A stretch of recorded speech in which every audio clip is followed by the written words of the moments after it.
사진 왜 제 어릴 때 사진이 여기 걸려 있는 거죠?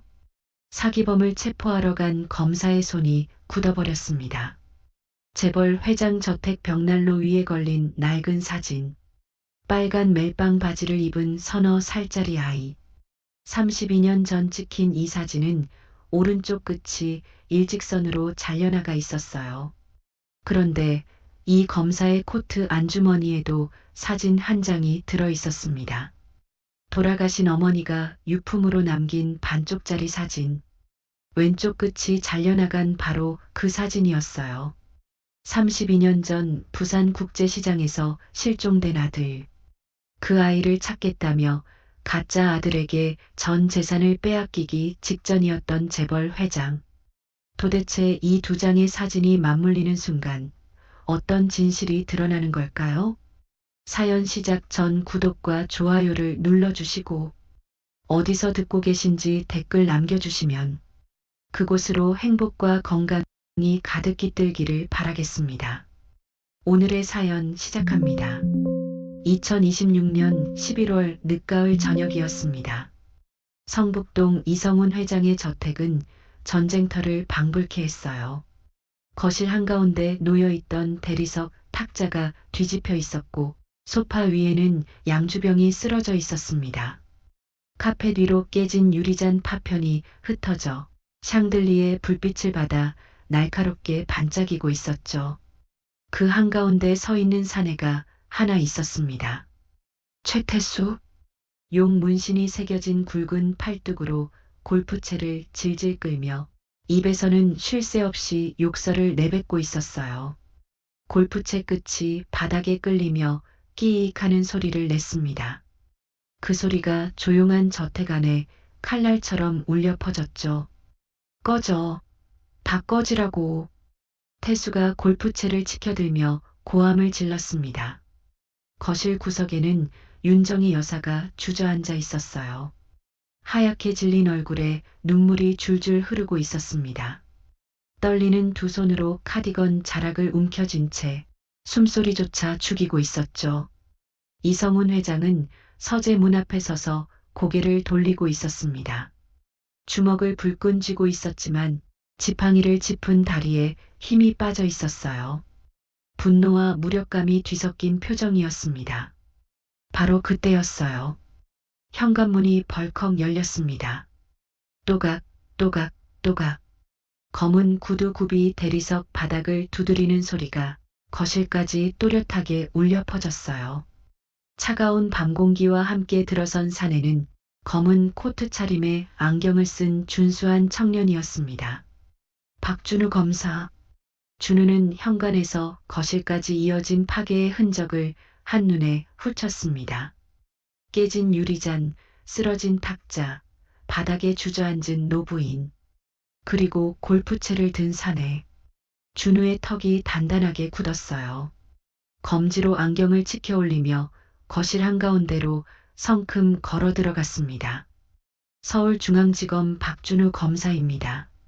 준우의 목소리는 낮고 차가웠어요. 코트 안주머니에서 영장을 꺼내들며 최태수를 똑바로 노려보았습니다. 최태수 씨, 당신을 사기 및 협박 혐의로 체포합니다. 변호인을 선임할 수 있으며 진술을 거부할 권리가 있습니다. 태수가 골프채를 바닥에 탁 내리찍었어요. 눈이 뒤집힌 듯 충혈된 눈동자로 준우를 쏘아보았습니다. 누구야 당신들. 나 여기 아들이야. 이 회장 친아들이라고. 태수가 악에 받쳐 소리를 질렀어요. 가래가 섞인 목소리가 거실 천장에 부딪혀 울렸습니다. 준우는 눈 하나 깜짝하지 않았어요. 왼손으로 영장을 들어 보이며 오른손으로 뒤따라온 수사관들에게 고개짓을 했죠. 영장 확인하세요. 체포 집행합니다. 수사관 둘이 좌우에서 태수에게 다가갔습니다. 태수가 골프채를 휘두르려 했지만 한 수사관이 재빠르게 팔을 꺾었어요. 철컥하는 소리와 함께 수갑이 채워졌습니다. 이것들이 내가 나가면 가만 안 둬. 태수가 발버둥을 치며 비릿하게 웃었어요. 수사관들에게 끌려가면서도 뒤를 돌아보며 저주를 퍼부었습니다. 두고 봐, 다 두고 봐. 후회하게 해줄 테니까. 현관문이 닫히고 저주 섞인 고함이 차츰 멀어져 갔어요. 준우는 미간을 찌푸린 채 그 자리에 서 있었습니다. 주먹을 꽉 쥔 손등에 파란 힘줄이 솟아 있었어요. 분노를 사기듯 천천히 숨을 내쉬고는 바닥에 주저앉아 있는 윤 여사 쪽으로 고개를 돌렸습니다. 윤 여사의 젖은 눈동자가 보였어요. 주름진 볼 위로 눈물이 마르지 않고 흐르고 있었습니다. 하얗게 질린 입술이 부들부들 떨리고 있었죠. 준우의 가슴 한구석이 묵직하게 내려앉았어요. 왜인지 모를 아려움이 명치 끝을 쿡 찔렀습니다. 왜 이렇게 마음이 아프지? 준우는 그 생각을 애써 털어내며 고개를 돌렸습니다. 폭풍이 지나간 거실은 쥐 죽은 듯 고요했습니다. 깨진 유리 조각에 반사된 샹들리에 빛이 바닥 위로 별처럼 흩어져 있었어요. 에어컨이 꺼진 실내에는 매캐한 담배 연기 냄새가 아직 남아 있었습니다. 괴종시계의 똑딱 똑딱 소리만이 정막을 채우고 있었죠. 준우는 수사관에게 마무리를 지시한 뒤 거실을 한 바퀴 돌며 현장을 살폈습니다. 깨진 술병, 쓰러진 화분, 카펫 위에 찍힌 골프채 자국. 한숨이 절로 나왔어요. 그때 준우의 발걸음이 뚝 멈추었습니다.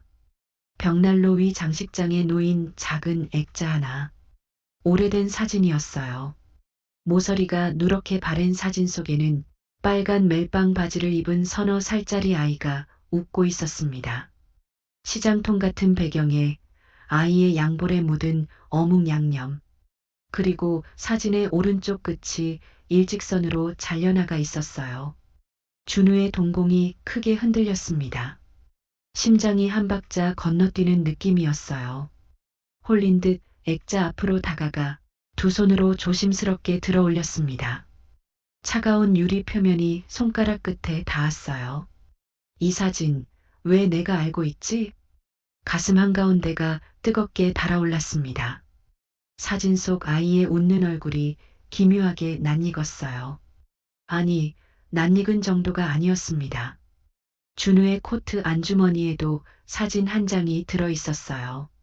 돌아가신 양어머니가 유품으로 남긴 반쪽짜리 사진.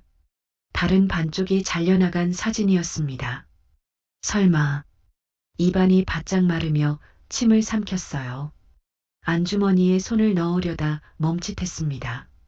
손끝이 미세하게 떨리고 있었죠. 아. 뒤에서 낮고 물기 어린 목소리가 들려왔어요. 이성훈 회장이었습니다. 지팡이를 짚고 힘겹게 다가온 회장은 준우가 들고 있는 액자를 보며 눈시울을 붉혔어요. 우리 현수 32년 전에 잃어버린 제 아들놈입니다. 이 회장의 굵은 손가락이 액자 유리 위를 쓸었습니다. 지문이 달아없는 손끝이 사진 속 아이의 얼굴 위에서 멈추었죠. 부산국제시장에서 찍은 사진이에요. 마지막 사진 그날 찍은 거요. 준우는 숨이 턱 막혔습니다. 32년 전이요? 목소리가 자기도 모르게 떨렸어요. 양손에 쥔 액자가 미세하게 흔들렸습니다. 이 회장이 그 떨림을 눈치챘는지 고개를 갸웃거렸어요. 검사님, 왜 그러시오? 준우는 대답하지 못했습니다. 부서질 듯 액자를 꽉 움켜쥐고 사진 속 아이의 눈을 들여다보았어요. 그 안에서 자신의 얼굴이 겹쳐 보이는 것 같았습니다. 준우는 조심스럽게 액자를 원래 자리에 내려놓았습니다. 손가락 끝에 남은 차가운 유리의 감촉이 좀처럼 사라지지 않았어요. 마른 침을 삼키는 소리가 자기 귀에까지 들렸습니다. 목을 대가 크게 움직였죠. 아니야. 우연이야. 그럴 리가 없어. 안경을 벗어 손수건으로 닦았습니다. 하지만 손이 떨려 렌즈 위에서 헛돌기만 했어요. 그때 윤정희 여사가 가정부 최 씨의 부축을 받으며 소파에 앉았습니다. 준우와 눈이 마주쳤어요. 윤 여사의 눈동자에는 아직도 눈물이 그렁그렁 고여 있었습니다. 주름진 눈과 축 처진 어깨, 그리고 떨리는 입술. 순간 준우의 가슴이 저릿하게 뻗쳤어요. 설명할 수 없는 아림이었습니다. 누군가를 그리워하는 듯한 아주 오래된 감정이 가슴 깊은 곳에서 솟아올랐어요. 검사님, 괜찮으십니까? 안색이 안 좋으신데. 김 실장이 다가오며 물었습니다. 준우의 창백해진 얼굴을 걱정스럽게 살폈어요. 준우는 화들짝 정신을 차렸습니다. 이마에 번진 식은땀을 손등으로 훔쳤어요. 아닙니다. 이제 가봐야겠습니다. 서에서 조사를 마쳐야 하니까요. 목소리를 애써 가다듬었지만 평소의 차분함과는 거리가 멀었어요. 다급하게 코트 매무새를 고치며 현관 쪽으로 발걸음을 옮겼습니다. 윤 여사의 시선이 준우의 뒷모습을 따라갔어요. 준우는 뒤도 돌아보지 않았습니다. 어둠이 내린 성북동 골목길로 빠르게 걸음을 재촉했어요. 심장이 미친 듯이 뛰고 있었습니다. 찬 밤 공기가 뺨을 훑고 지나갔지만 뜨겁게 달아오른 가슴은 좀처럼 식지 않았어요. 검은색 승용차가 성북동 언덕길을 내려가고 있었습니다. 준우는 운전대를 잡은 채 멍하니 앞만 바라보았어요. 가로등 불빛이 차창을 스치며 얼굴 위로 명암을 새겼습니다. 라디오에서는 오래된 가요가 잔잔하게 흘러나오고 있었죠. 손가락 마디가 하얗게 질릴 만큼 운전대를 꽉 쥐었어요. 32년 전 부산국제시장에서 잃어버린 아들. 백미러에 비친 자기 얼굴을 보았습니다. 그 위에 아까 본 이 회장의 얼굴이 겹쳐졌어요. 눈매가 닮았습니다. 코 라인도, 이마의 각도도. 말도 안 돼. 고개를 세차게 저었어요. 하지만 기억은 제멋대로 솟아올랐습니다.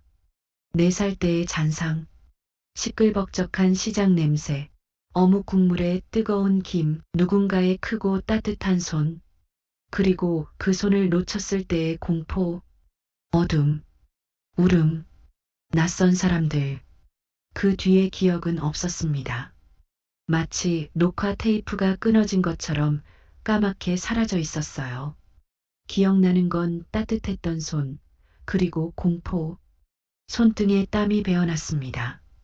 바로 그때 휴대전화가 울렸어요. 수사관입니다. 최태수 연행 완료했고 예비조사 들어갑니다. 준우는 퉁명스럽게 대답했습니다. 알았어. 도주 우려 있으니까 야간 구금 유지해. 전화를 끊고 가속 페달을 밟았어요. 엔진이 웅하고 울렸습니다. 최태수 가짜 주제에 감히. 이를 악물었어요. 눈빛이 날카롭게 바뀌었습니다. 그 눈빛 속에는 검사로서의 분노만 있는 것이 아니었어요. 아직은 이름 붙일 수 없는 무엇인가가 가슴 깊은 곳에서 들끓고 있었습니다. 차는 밤거리를 가르며 속도를 높였어요. 백미러 속 성북동 저택의 불빛이 점점 작아져 갔습니다. 하지만 벽난로 위 사진 속 아이의 웃는 얼굴만큼은 좀처럼 머릿속에서 지워지지 않았어요. 다음 날 아침이었습니다. 성북동 저택 2층 복도 끝에는 오랫동안 닫혀있던 문이 하나 있었어요. 다른 방들과 달리 문고리에 먼지가 두껍게 쌓여 있었습니다. 복도 벽에 걸린 시계가 째깍째깍 소리를 내며 시간을 새기고 있었죠. 윤정희 여사가 그 문 앞에 서 있었습니다. 어젯밤의 소동 탓인지 눈두덩이 퉁퉁 부어 있었어요. 잠을 이루지 못한 얼굴이었습니다. 떨리는 손으로 차가운 문고리를 잡았어요. 기익. 녹슨 경첩이 울며 문이 열렸습니다. 방 안의 공기는 시간이 멈춰 있었어요.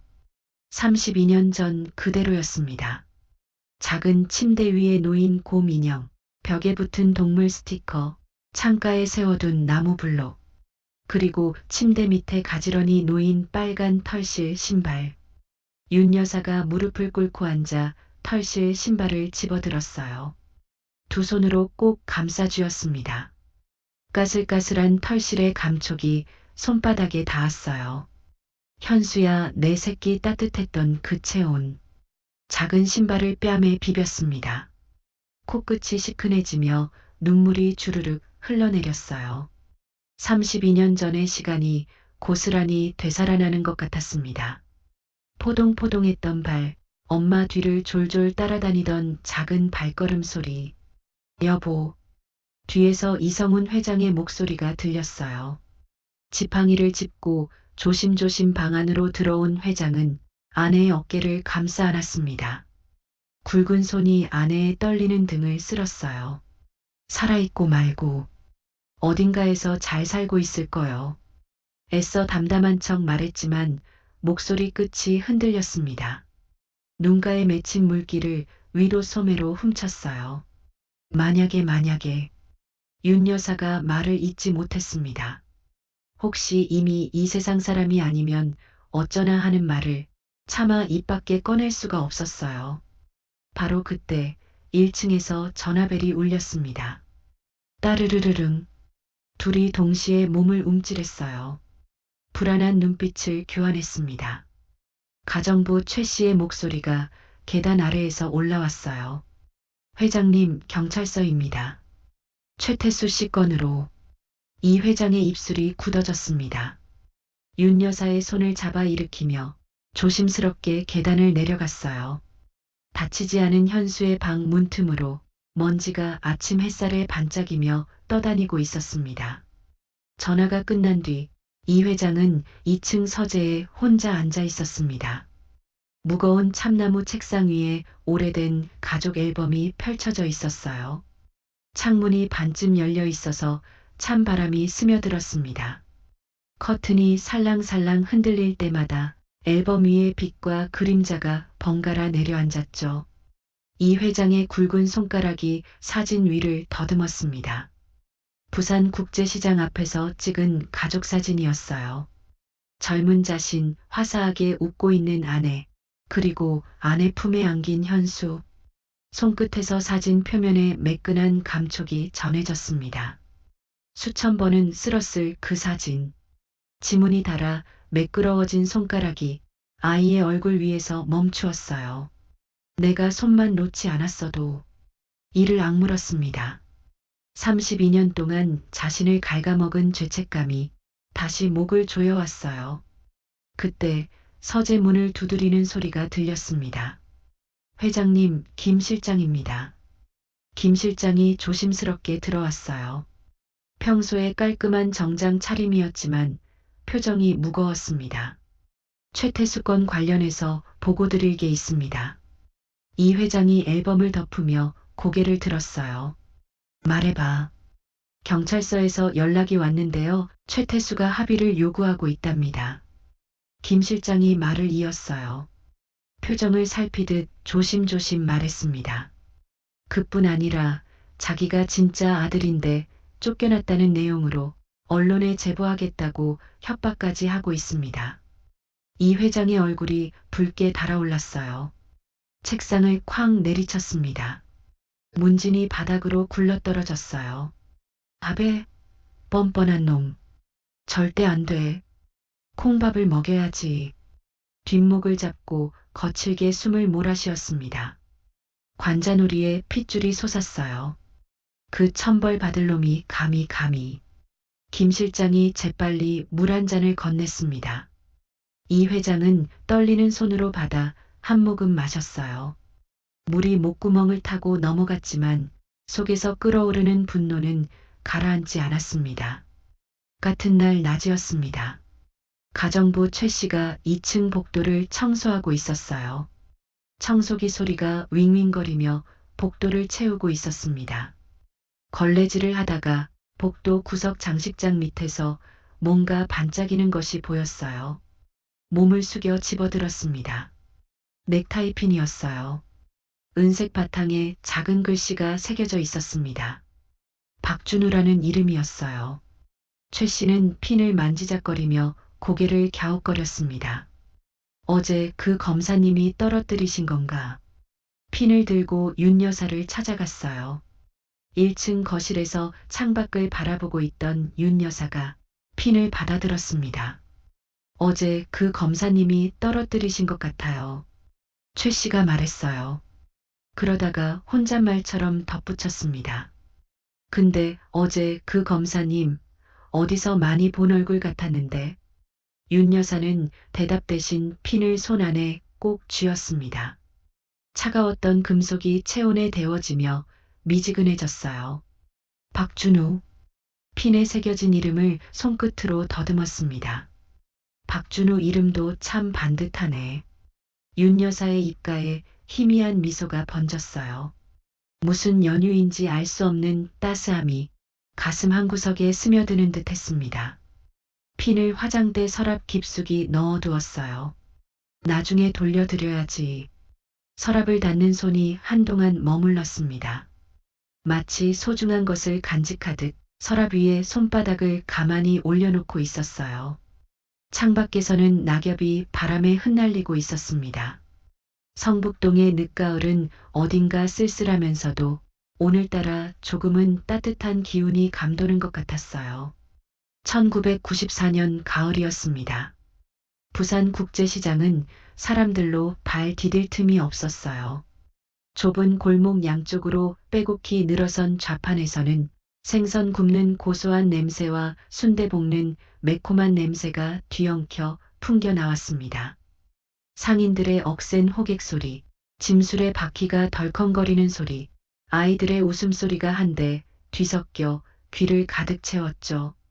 젊은 이성훈이 한 손에 짐꾸러미를 들고 다른 한 손으로 아이의 손을 꽉 잡고 걸어가고 있었습니다. 현수, 내 살배기 아들이었어요. 빨간 멜빵 바지를 입고 아빠 손을 꼭 붙잡은 채 종종 걸음을 치고 있었습니다. 통통한 볼이 가을바람에 발갛게 물들어 있었죠. 아빠 오뎅 사줘. 현수가 어묵 가게를 가리키며 발을 동동 굴렀어요. 해맑은 목소리가 시장 소음 사이를 뚫고 울렸습니다. 어묵꼬치에서 김이 모락모락 피어오르고 있었죠. 젊은 성훈이 허허 웃으며 아이의 뒤통수를 쓸었어요. 그래. 오뎅 사줄게. 아빠가 사줄게. 성훈은 아이의 손을 잡은 채 어묵가게 앞에 멈춰 섰습니다. 주머니에서 지갑을 꺼내려 했어요. 짐꾸러미가 겨드랑이에서 미끄러졌습니다. 한 손으로 짐을 붙잡느라 아이의 손을 잠시 놓았어요. 정말 잠시였습니다. 눈 깜짝할 사이였어요. 아줌마 어묵 2꼬치. 성훈이 고개를 돌렸습니다. 아이가 없었어요. 빨간 멜빵 바지가 보이지 않았습니다.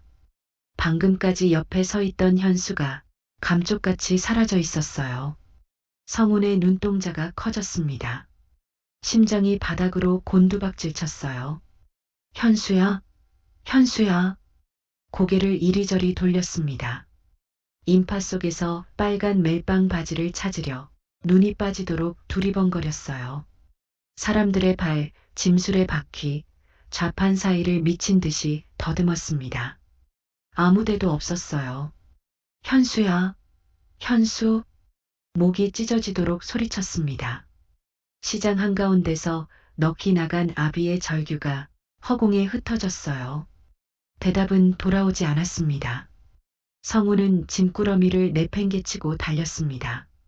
사람들을 밀치고 좌판 사이를 비집고 골목 구석구석을 미친 듯이 헤집었어요. 이마에서 땀이 비오듯 쏟아졌습니다. 셔츠가 땀에 젖어 등에 찰싹 달라붙었죠. 현수, 아빠 여기 있어. 현수야. 숨이 턱까지 차올랐지만 멈출 수 없었습니다. 그때 저 앞 골목에서 빨간 멜빵 바지가 보였어요. 가슴이 철렁 내려앉았다가 다시 뛰었습니다. 온 힘을 다해 달려갔어요. 아이의 어깨를 움켜잡고 돌려 세웠습니다. 낯선 아이였어요. 놀란 표정으로 자기를 올려다보는 아이는 현수가 아니었습니다. 비슷한 나이, 비슷한 옷차림이었지만 전혀 다른 아이였어요. 성훈의 무릎에서 힘이 빠졌습니다. 그 자리에 풀썩 주저앉았어요. 시장 바닥에 차가운 시멘트가 무릎에 닿았습니다. 여보, 여보. 뒤에서 다급한 외침이 들렸어요. 젊은 윤정이가 달려오고 있었습니다. 신발 한 짝이 벗겨진 채 머리카락을 헝클어뜨리며 뛰어왔어요. 현수는? 우리 현수는? 성훈이 고개를 들지 못했습니다. 입술을 꽉 깨물었어요. 윤정이의 얼굴이 사색으로 변했습니다. 아이고, 우리 현수 어떡해, 어떡해. 바닥을 치며 통곡하기 시작했어요. 주먹으로 시장 바닥을 내리쳤습니다. 퍽, 퍽 하는 소리와 함께 손등이 빨갛게 부풀어 올랐어요. 주변에 구경꾼들이 몰려들었습니다. 혀를 차는 소리, 수군대는 소리가 들렸어요. 하지만 그 어떤 소리도 두 부부의 귀에는 들리지 않았습니다. 해가 지고 어둠이 깔렸어요. 시장 상인들이 하나둘 불을 끄고 짐을 쌌습니다. 텅 빈 시장 골목에는 부부의 울음소리만 메아리처럼 떠돌았죠. 아이는 끝내 찾지 못했습니다. 2026년 새벽이었습니다. 성북동 저택 안방에서 이성훈 회장이 벌떡 일어났어요. 온몸이 식은땀에 젖어 있었습니다. 잠옷이 쭈글쭈글하게 몸에 달라붙어 있었죠. 또 그 꿈이었습니다. 32년 전 부산국제시장. 놓쳐버린 아이의 작은 손. 아빠 오뎅 하던 해맑은 목소리. 그리고 돌아보았을 때 텅 비어있던 자리. 떨리는 손으로 협탁 위에 물컵을 집었어요. 물을 마셨지만 목구멍이 타는 듯한 갈증은 해소되지 않았습니다. 옆에서 윤 여사가 잠들어 있었어요. 이불 밖으로 나온 손등에 주름이 깊었습니다. 32년 전에는 팽팽하고 하얗던 손이었는데 세월의 무게가 고스란히 새겨져 있었죠. 미안해 당신한테도 현수한테도. 이 회장은 아내의 이마에서 흘러내린 머리카락을 조심스럽게 넘겨주었습니다. 손끝이 닿은 이마가 여전히 따뜻했어요. 그 따뜻함에 코끝이 찡해졌습니다. 32년이나 지났어. 하지만 포기할 수 없어. 내 손으로 잃어버렸으니. 그때 문 밖에서 가정부 최 씨의 조심스러운 목소리가 들렸어요. 회장님, 주무세요? 이 회장이 헛기침을 했습니다. 깨어있네. 뭔가 박준우 검사님한테서 연락이 왔습니다. 오후에 방문하시겠다고요. 이 회장의 눈이 번쩍 떠졌어요. 벌떡 자리에서 일어났습니다. 지팡이를 더듬어 잡으며 서둘러 방을 나섰어요. 박 검사가 다시 온다고? 어째서인지 그 소식이 불안하면서도 반가웠습니다. 어제 저녁 사진을 보고 흔들리던 젊은 검사의 모습이 떠올랐어요. 창백해진 얼굴, 떨리는 손, 그리고 황급히 도망치듯 떠났던 뒷모습. 이 회장은 서재로 향하며 중얼거렸습니다. 그 친구 왜 다시 오는 걸까? 새벽빛이 복도 창문으로 스며들고 있었어요. 어둠과 빛의 경계에 선 복도가 마치 과거와 현재 사이에 놓인 다리 같았습니다. 아침이 밝아오고 있었어요. 32년 만에 무언가가 달라질 수도 있는 아침이었죠. 시간을 조금 거슬러 올라가야 합니다. 최태수가 체포되기 열흘 전이었어요.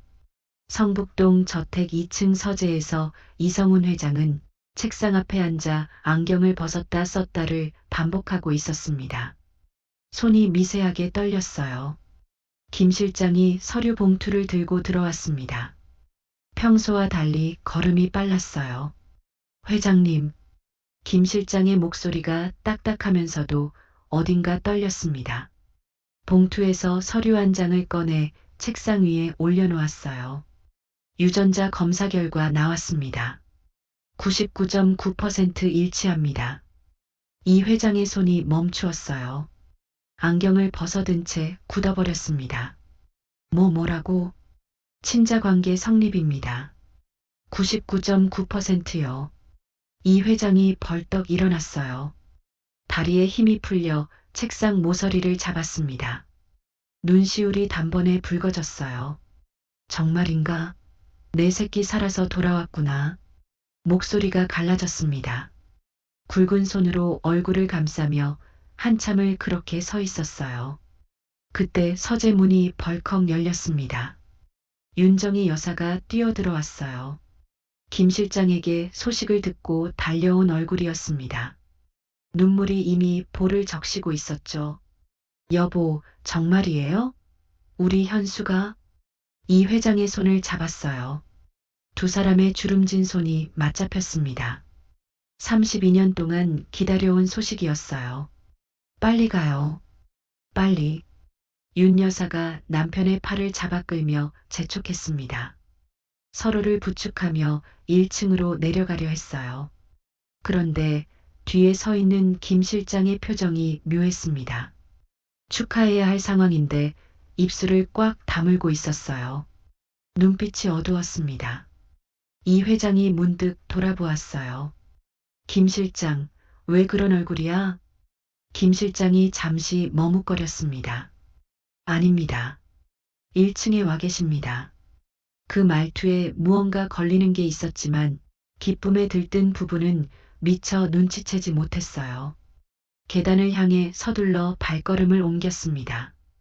김 실장은 뒤에서 두 분의 뒷모습을 바라보며 낮은 한숨을 내쉬었어요. 1층 거실에 들어선 순간 부부의 발이 동시에 멈추었습니다. 거실 소파에 한 사내가 걸터 앉아 있었어요. 짧게 깎은 머리, 두꺼운 목, 왼팔 전체를 뒤덮은 용 문신. 검은 가죽 점퍼 사이로 드러난 팔뚝이 울퉁불퉁했습니다. 입에 껌을 물고 짝짝 소리를 내며 씹고 있었어요. 다리를 떡 벌리고 등받이에 기대 앉아 천장을 올려다보고 있었죠. 최태수?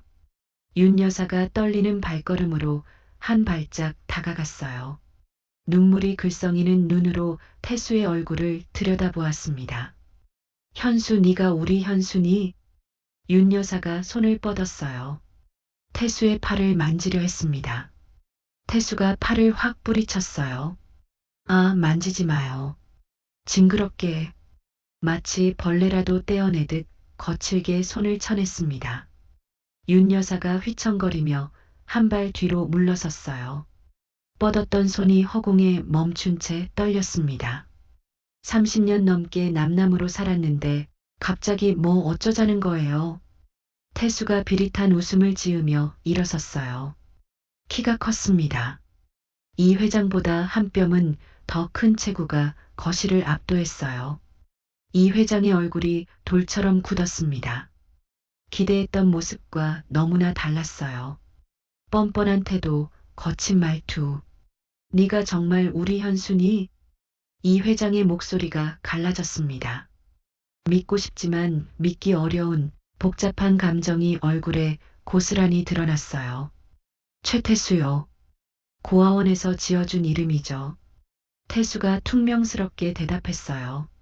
주머니에서 담배를 꺼내 물었습니다.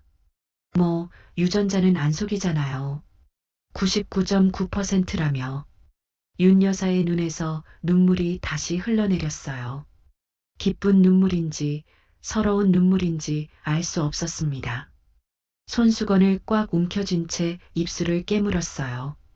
거실의 공기가 차갑게 식었습니다. 기대와 설렘으로 가득했던 마음 위로 먹구름이 들이오는 것 같았어요. 태수가 담배를 입에서 빼지도 않은 채 소파에 드러누웠습니다. 흙 묻은 운동화를 소파 팔걸이에 올렸어요. 가죽 소파에 흙자국이 찍혔습니다. 가정부 최 씨가 거실 입구에서 눈살을 찌푸리며 눈치를 보았어요. 태수가 라이터를 딸깍 켜려 했습니다. 여기서 담배 피우면 안 된다. 이 회장이 엄한 목소리로 제지했어요. 태수가 라이터를 탁자에 툭 던지며 혀를 찼습니다. 예. 안 피울게요. 태수는 시큰둥한 표정으로 천장을 올려다보다가 불쑥 말을 꺼냈어요. 밥은 됐고 돈 좀 주세요. 이 회장의 눈썹이 꿈틀했습니다. 뭐라고? 돈이요. 한 1억 정도면 될까요? 당장 갈 데도 없고 살 데도 없으니까. 태수가 껌을 짝 소리나게 씹으며 말했어요. 마치 편의점에서 음료수 하나 사달라는 것처럼 가벼운 말투였습니다. 이 회장의 얼굴이 불그락푸르락해졌어요. 지팡이를 쥔 손에 힘이 들어갔습니다. 네가 지금 나한테 돈을 달라고 하는 거냐? 내 집인데 왜요? 아들 찾았으면 그 정도는 보상해야죠. 태수가 적반하장으로 나왔어요. 턱을 치켜들며 거만한 표정을 지었습니다. 32년 동안 고아원에서 어떻게 살았는지 알아요? 맞으면서 살았다고요. 이 회장이 말문이 막혔습니다. 분노와 죄책감이 한꺼번에 밀려왔어요. 잃어버린 자식에 대한 미안함이 목을 조였습니다. 하지만 이건 아니었어요. 인사도 제대로 하기 전에 돈부터 요구하다니. 이 회장은 지팡이를 탁 짚으며 거실을 나가려 했습니다. 밥 차려줘라. 돈 이야기는 나중에 하자. 뒤에서 태수의 코웃음이 들렸어요. 나중은 없어요, 아버지. 급한 거 모르시나 봐. 이 회장은 뒤도 돌아보지 않았습니다. 서재로 향하는 발걸음이 무거웠어요. 지팡이 끝이 바닥에 닿을 때마다 톡, 톡 하는 소리가 텅 빈 복도에 울렸습니다. 기대했던 아들과의 만남은 이렇게 차갑고 낯선 것이었어요. 같은 날 오후 김 실장은 2층 복도에서 아래층 거실을 내려다보고 있었습니다. 태수가 소파에서 텔레비전을 보며 감자칩을 와작와작 씹고 있었어요. 부스러기가 소파 위로 후두득 떨어졌습니다. 리모컨을 이리저리 돌리며 채널을 마구 바꿨어요. 김 실장이 눈을 가늘게 떴습니다. 단순한 양아치가 아니야. 저 자연스러움은. 태수가 저택을 처음 온 사람치고 너무 편안해 보였어요. 집 구조를 이미 알고 있는 것처럼 화장실도 물어보지 않고 찾아갔습니다. 냉장고 위치도 리모컨이 어디 있는지도 알고 있었죠. 김 실장이 복도 구석에서 조심스럽게 전화를 걸었습니다. 목소리를 낮추었어요. 나야. 최태수 뒷조사 좀 더 자세히 해봐. 정과 말고 최근 행적 위주로. 만나는 사람, 자주 가는 곳, 전부 다. 전화를 끊고 서재 앞에서 이 회장을 만났습니다. 회장님, 한 가지만 건의드려도 되겠습니까? 이 회장이 눈을 들어 바라보았어요. 유전자 검사를 한 번 더 해보시는 게. 김 실장. 이 회장이 단호하게 말을 잘랐어요. 겉만 보고 판단하지 마. 내 자식이야. 30년 넘게 고아원에서 컸으니 저럴 수도 있는 거야. 목소리는 단호했지만 눈동자는 흔들리고 있었습니다. 스스로도 확신이 없다는 걸 김 실장은 알았어요. 알겠습니다. 김 실장은 고개를 숙였습니다. 하지만 의심을 거두지 않았어요. 서재를 나서며 주먹을 꽉 쥐었습니다. 30년을 모신 회장님과 사모님이 당하는 꼴을 두고만 볼 수 없었어요. 내가 밝혀내겠다. 저 자식의 정체를. 복도 창밖으로 늦가을 해가 기울고 있었습니다. 저택 위로 긴 그림자가 드리우고 있었어요. 아래층 거실에서는 태수가 발을 탁자 위에 올린 채 콧노래를 흥얼거리고 있었습니다. 마치 이 집의 주인이라도 된 양 거실 한가운데에 떡하니 자리를 잡고 있었죠. 그 모습을 내려다보는 김 실장의 눈빛이 서늘하게 가라앉았습니다. 그날 밤이었습니다. 성북동 저택 거실에서 쿵쿵거리는 음악 소리가 울려 퍼졌어요. 그동안 잔잔한 음악만 흐르던 곳에서 트로트가 귀청이 터질 듯 쏟아지고 있었습니다. 거실 탁자 위에 양주병 서너 개가 쓰러져 있었어요. 치킨 뼈와 피자, 상자가 카펫 위에 어지럽게 널려 있었습니다. 담배 연기가 천장까지 뿌옇게 피어올라 샹들리에 불빛을 흐릿하게 만들었죠. 최태수가 술잔을 들고 비틀거리며 춤을 추고 있었어요. 양쪽에는 문신을 한 사내 둘이 박수를 치며 웃고 있었습니다. 소파에는 진한 화장을 한 여자 2명이 양주를 마시고 있었어요. 난장판이었습니다. 2층에서 내려온 이성훈 회장의 얼굴이 일그러졌어요. 지팡이를 짚은 손이 부들부들 떨렸습니다. 당장 나가. 다들 나가. 이 회장이 고함을 질렀어요. 음향기기로 다가가 전원을 확 꺼버렸습니다. 음악이 뚝 끊기자 거실이 순간 조용해졌죠. 태수가 충혈된 눈으로 이 회장을 올려다보았어요. 입꼬리가 비릿하게 올라갔습니다. 아, 꼰대같이. 유산 미리 받는 셈치고 좀 놉시다. 뭐라고? 네가 지금 나한테. 이 회장의 목이 벌겋게 달아올랐어요. 태수의 친구 하나가 양주잔을 들며 끼어들었습니다. 아버님, 한 잔 드시죠. 아들 찾았으니 축하해야죠. 이것들이. 이 회장이 지팡이를 치켜들었어요. 하지만 태수가 성큼 다가서며 지팡이를 낚아챘습니다. 굵은 소나기에 지팡이가 꼼짝도 하지 않았어요. 아버지, 진정해요. 혈압 오르면 안 되잖아요.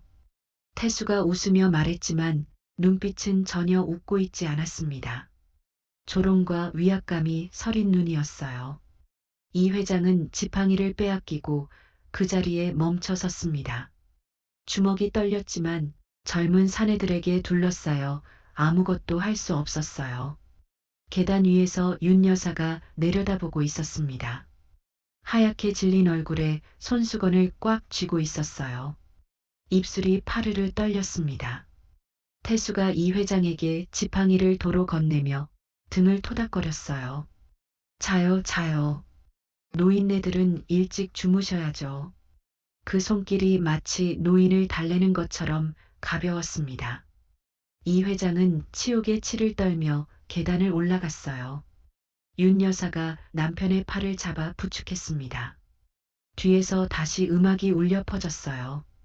태수의 웃음소리가 거실을 가득 채웠습니다. 그 밤 2층 침실에서 이 회장 부부는 한숨도 자지 못했어요. 다음 날 아침이었습니다. 거실은 어젯밤 술판의 잔해가 고스란히 남아 있었어요. 양주병, 과자 봉지, 담배꽁초가 카펫 위에 널려 있었습니다. 퀴퀴한 술 냄새가 코를 찔렀죠. 태수가 소파에서 기지개를 켰어요. 팔을 크게 뻗다가 장식장의 백자 항아리에 팔꿈치가 닿았습니다. 와장창. 항아리가 바닥에 떨어져 산산조각이 났어요. 하얀 파편이 카펫 위로 튀었습니다. 윤 여사가 비명을 질렀어요. 안 돼. 이건 어머님이 주신 건데. 주방에서 뛰어나온 윤 여사가 그 자리에 주저앉았습니다. 떨리는 손으로 깨진 조각을 하나하나 주워 모았어요. 날카로운 파편에 손가락이 베어 피가 흘렀습니다. 붉은 피가 하얀 도자기 위에 번졌어요. 태수는 하품을 하며 일어섰습니다. 미안한 기색이라곤 눈곱만큼도 없었어요. 어이쿠, 손이 미끄러졌네. 코를 훌쩍거리며 냉장고 쪽으로 걸어갔습니다. 돈 많잖아요. 하나 사세요. 윤 여사의 어깨가 심하게 떨렸어요. 깨진 조각을 두 손에 쥔 채 소리 없이 울고 있었습니다. 피 묻은 손가락으로 하얀 파편을 어루만졌어요. 시어머니가 며느리에게 물려준 유일한 유품이었습니다. 돈으로 살 수 있는 게 아니었어요. 세상에 단 하나뿐인 물건이었죠. 가정부 최 씨가 달려와 수건을 건넸습니다. 사모님, 손부터 닦으세요. 피가. 윤 여사는 수건을 받지 않았어요. 깨진 조각을 품에 안고 가슴에 꼭 끌어안았습니다. 마치 잃어버린 아이를 안듯이. 그 시각 박준우 검사는 전혀 다른 곳에 있었습니다. 검찰청 지하 주차장에 세워진 잠복 차량 아니었어요. 어둡고 좁은 차 안에서 준우가 망원경을 들고 건물 입구를 감시하고 있었습니다. 앞좌석 위에 커피캔이 식어가고 있었죠.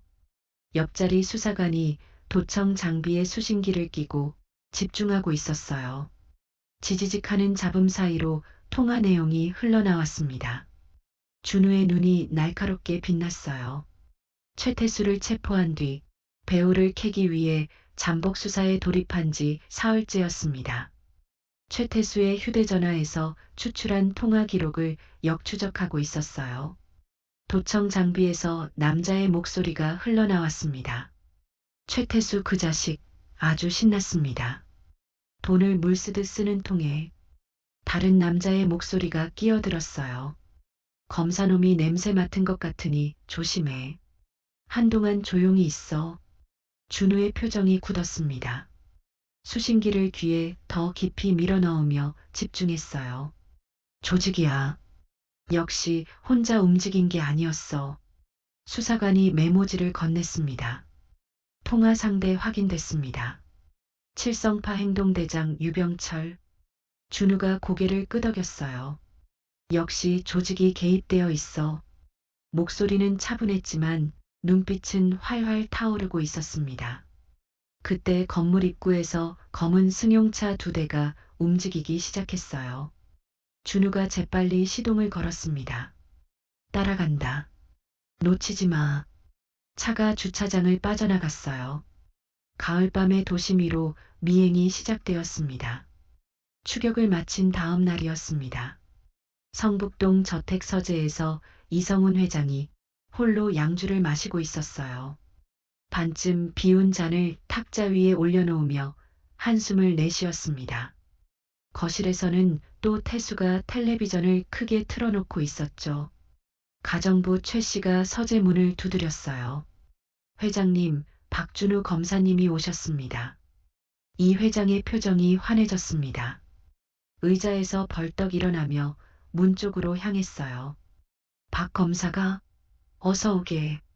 준우가 서재로 들어왔습니다. 검은 코트에 깔끔한 셔츠 차림이었어요. 안경 너머로 이 회장의 얼굴을 살폈습니다. 헬쑥해 보였어요. 준우가 소파에 앉으며 곧장 본론을 꺼냈습니다. 회장님, 최태수 씨 건으로 왔습니다. 이 회장이 양주잔을 내려놓았어요. 무슨 일인가? 최태수 씨, 단순한 사기꾼이 아닙니다. 준우의 목소리가 낮아졌어요.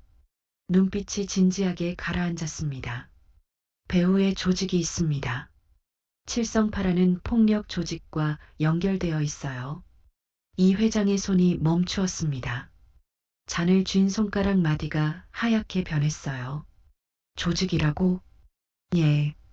단독 범행이 아닙니다. 회장님 댁을 노리고 조직적으로 접근한 것으로 보입니다. 이 회장의 얼굴에서 핏기가 빠졌어요.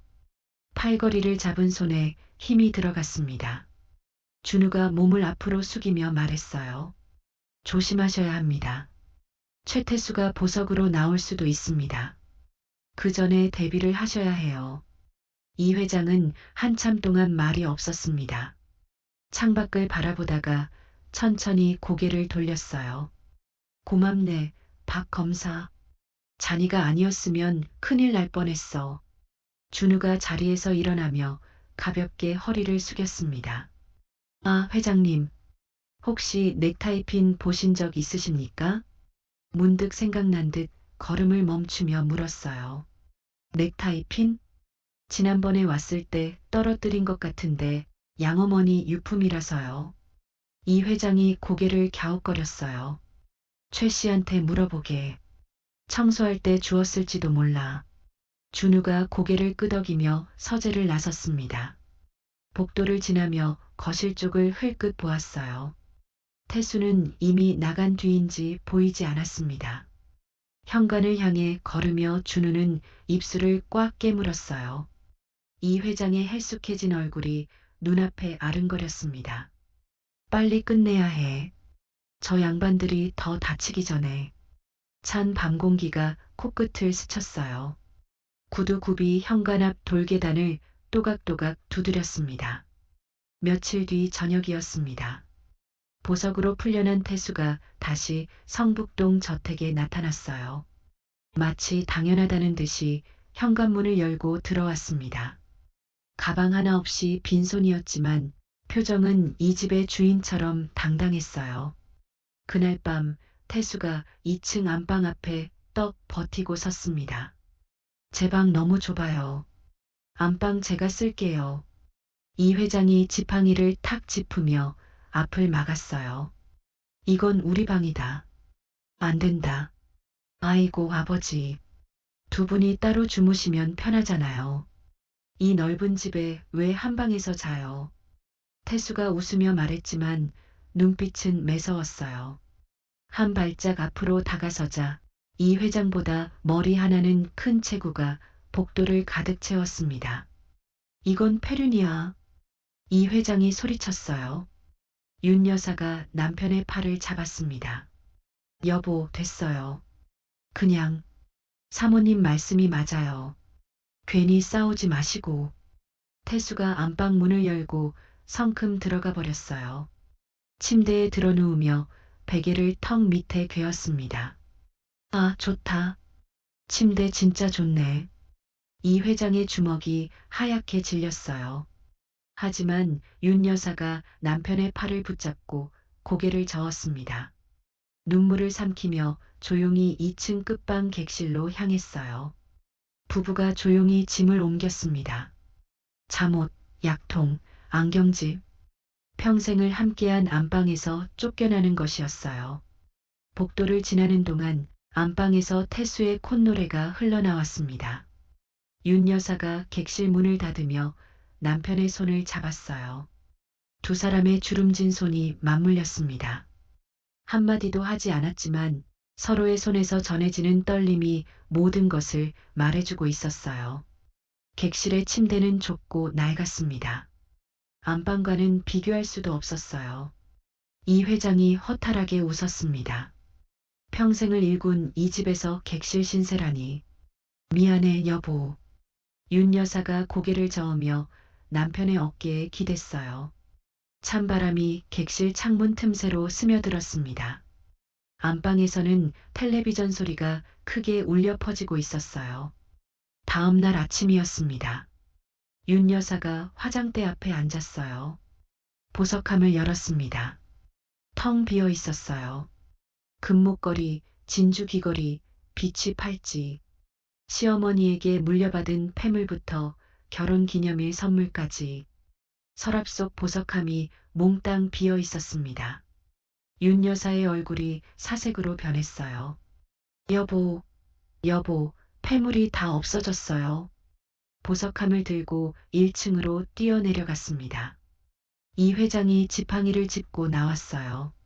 태수가 거실 소파에서 시리얼을 먹고 있었습니다. 숟가락을 딸그락거리며 느긋한 표정이었어요. 왜 그래요, 아침부터?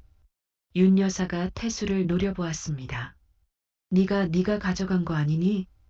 태수가 눈을 동그랗게 떴어요. 억울하다는 표정을 지었습니다. 에이, 어머니도. 제가 왜 그래요? 숟가락을 탁자에 놓으며 가정부 최 씨를 가리켰어요. 아줌마가 가져갔겠지. 외부인이 또 있어? 최 씨가 얼굴이 하얗게 질렸습니다. 저전 절대 아닙니다. 사모님. 이 회장이 태수의 방을 수색하려 했어요. 하지만 태수가 벌떡 일어서며 길을 막았습니다. 뭐 하시려고요? 의심하시는 거예요? 아들을 도둑으로 모는 거예요? 눈을 부릅뜨며 가슴을 내밀었어요. 이 회장이 한 발 뒤로 물러섰습니다. 물증이 없었어요. 의심만으로는 아무것도 할 수 없었습니다. 태수가 코웃음을 치며 다시 소파에 앉았어요. 참. 아들 돌아온 게 이렇게 서러운 건지 몰랐네. 윤 여사가 텅 빈 보석함을 품에 안고 눈물을 흘렸습니다. 30년 동안 간직해온 시어머니의 유품이었어요. 돈으로 환산할 수 없는 마음을 담은 물건들이었죠. 이 회장이 아내의 어깨를 감싸 안았어요. 하지만 위로의 말이 나오지 않았습니다. 입술을 꾹 깨문 채 태수의 뒷모습을 노려보기만 했어요. 거실에 무거운 침묵이 내려앉았습니다.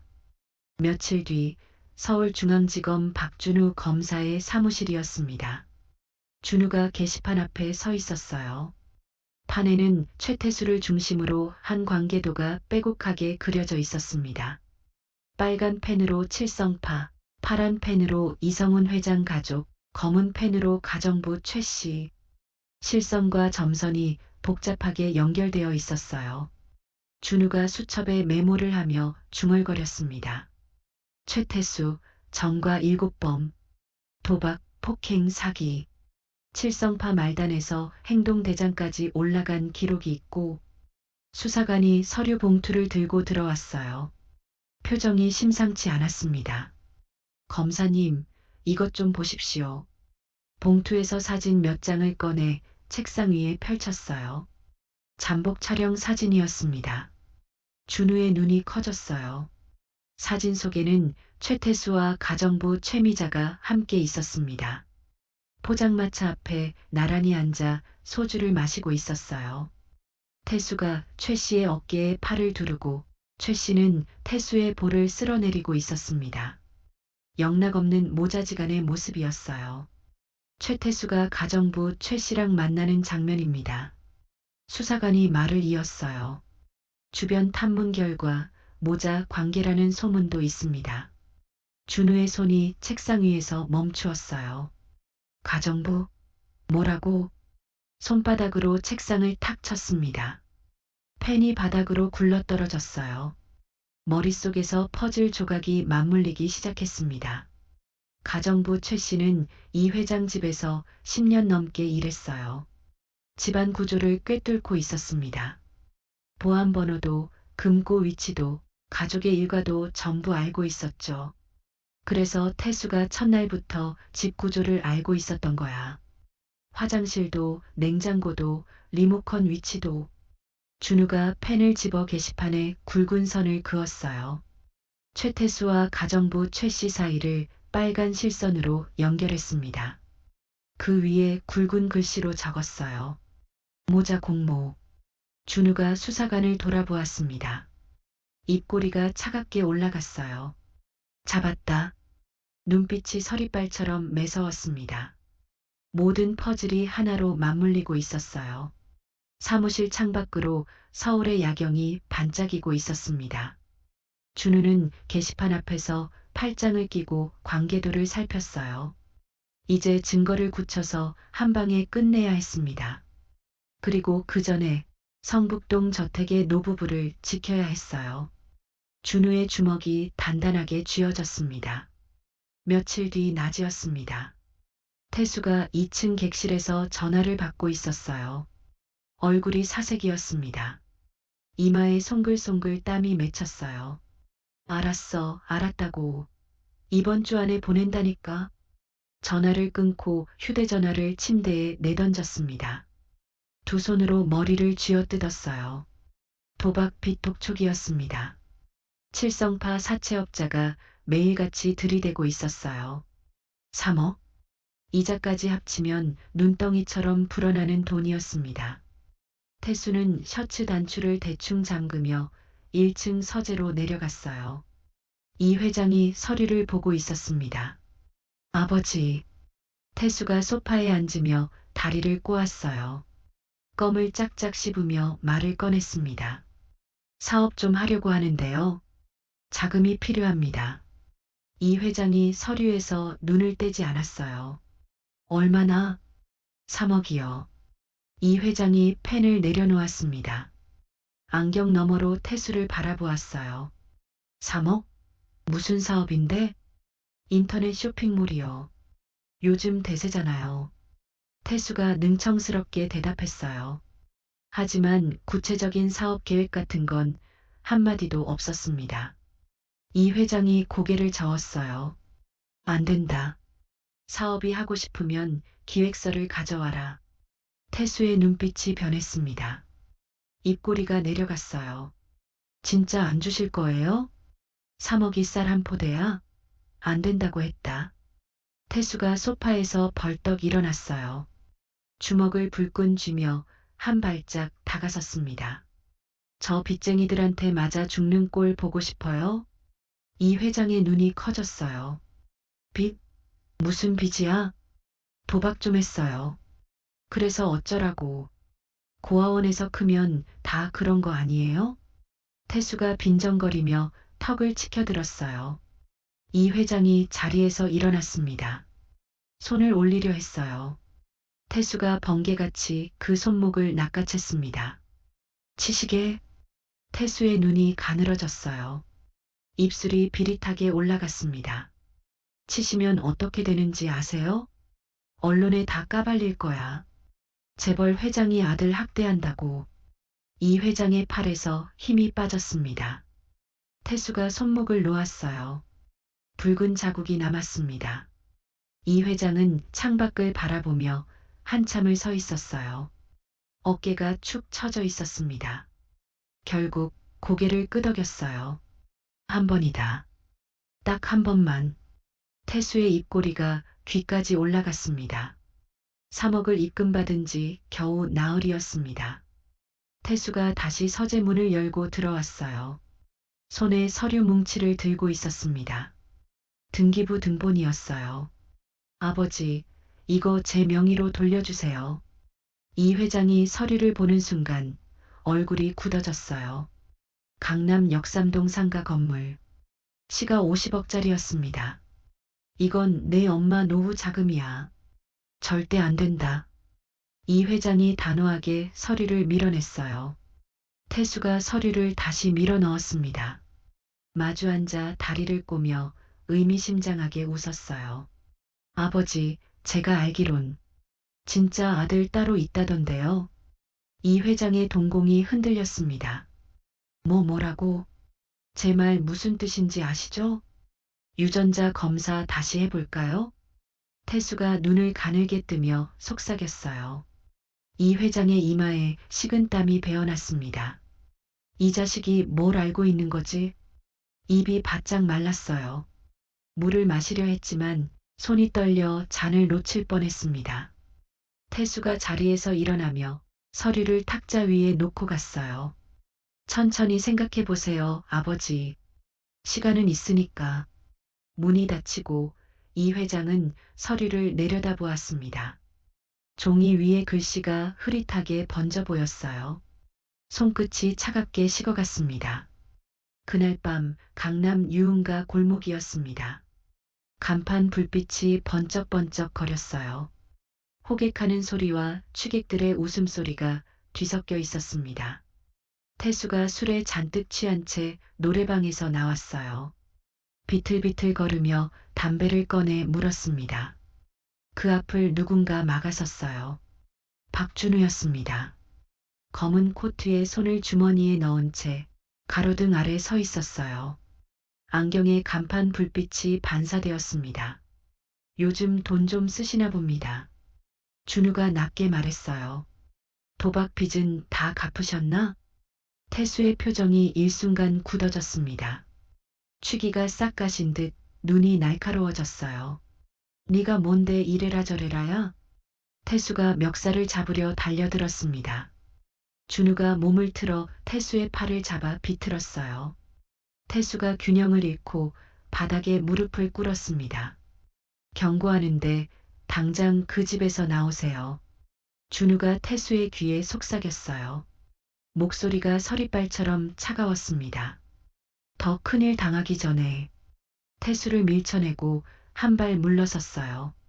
태수가 바닥에서 일어나며 이를 악물었습니다. 두고 봐, 이 검사 양반. 내가 가만 안 둬. 준우는 뒤도 돌아보지 않고 걸어갔습니다. 구두 굽소리가 젖은 길바닥 위에서 또각또각 울렸어요.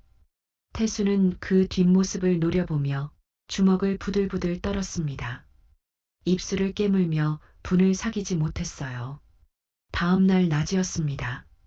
성북동 저택 대문 앞에 빨간 외제차가 굉음을 내며 멈춰 섰어요. 엔진 소리가 온 동네에 울려 퍼졌습니다. 태수가 선글라스를 끼고 운전석에서 내렸어요. 차 열쇠를 손가락에 걸고 빙글빙글 돌렸습니다. 이 회장이 현관으로 나왔어요. 빨간 외제차를 보는 순간 입이 벌어졌습니다. 아버지, 이거 어때요? 죽이죠? 태수가 차 앞부분을 쓸어내리며 싱글벙글 웃었어요. 제 명의로 할부 좀 긁었어요. 월 500만 원이면 되니까 뭐. 이 회장의 얼굴이 벌겋게 달아올랐어요. 이게 다 무슨 짓이냐? 당장 가서 돌려줘. 에이, 왜 그래요? 32년 동안 버려둔 자식한테 그게 할 소리예요? 태수가 선글라스를 내리며 눈을 맞추었어요. 눈빛이 비릿했습니다. 이 회장이 가슴을 부여잡았어요. 버렸다는 말에 심장이 찔리는 것 같았습니다. 버린 게 아니라 잃어버린 거였어요. 하지만 그 차이를 설명해봐야 소용이 없었습니다. 김 실장이 재빨리 다가와 이 회장을 부축했어요. 회장님, 안으로 들어가시죠. 이 회장은 김 실장에게 기대어 현관 안으로 들어갔습니다. 뒤에서 태수가 차 문을 쾅 닫으며 콧노래를 불렀어요. 그날 저녁 서재였습니다. 태수가 서류 뭉치를 책상 위에 탁 던졌어요. 볼펜을 꺼내 이 회장 앞에 놓았습니다. 아버지, 여기 사인만 하시면 돼요. 이 회장이 서류를 펼쳤어요. 회사 지분양도 각서였습니다. 30% 경영권을 좌지우지할 수 있는 지분이었어요. 내 놈이 깡패냐? 아비한테 협박을 해? 이 회장이 서류를 밀어냈어요. 태수의 표정이 차갑게 변했습니다. 서재 의자를 발로 쾅 걷어찼어요. 의자가 벽에 부딪혀 우직근 다리가 부러졌습니다. 이 회장이 움찔하며 뒷걸음질 쳤어요. 맞아요. 저 깡패 출신이에요. 태수가 한 발짝 다가섰습니다. 눈빛에 살기가 서렸어요. 그러니까 말로 할 때 사인하세요. 서재 안의 공기가 얼어붙었습니다. 이 회장의 등에 식은땀이 흘렀어요. 바로 그 무렵이었습니다. 윤정희 여사가 2층 복도를 지나고 있었어요. 태수의 방 앞을 지나는데 문틈 사이로 목소리가 새어나왔습니다. 태수가 통화 중이었어요. 윤 여사는 무심코 발을 멈추었습니다. 그냥 정신병원에 쳐넣을까요? 치매라고 우기고 윤 여사가 입을 틀어막았어요. 심장이 쿵 내려앉았습니다. 두 다리에서 힘이 빠져 벽에 손을 짚었어요.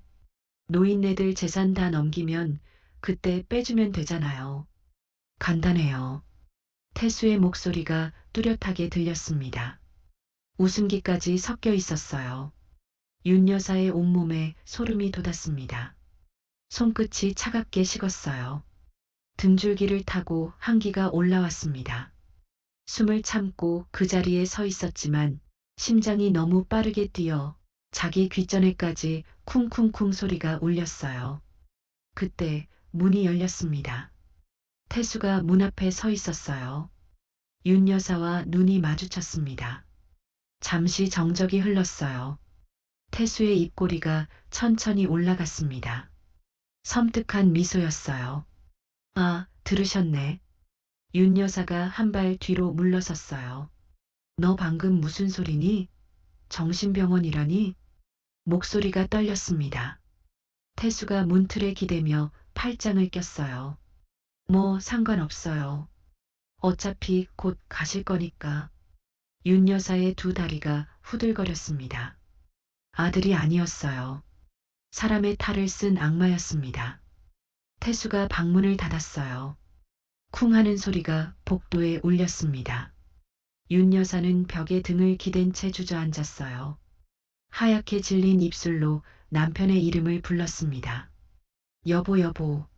목소리가 복도 끝으로 가늘게 퍼져나갔어요.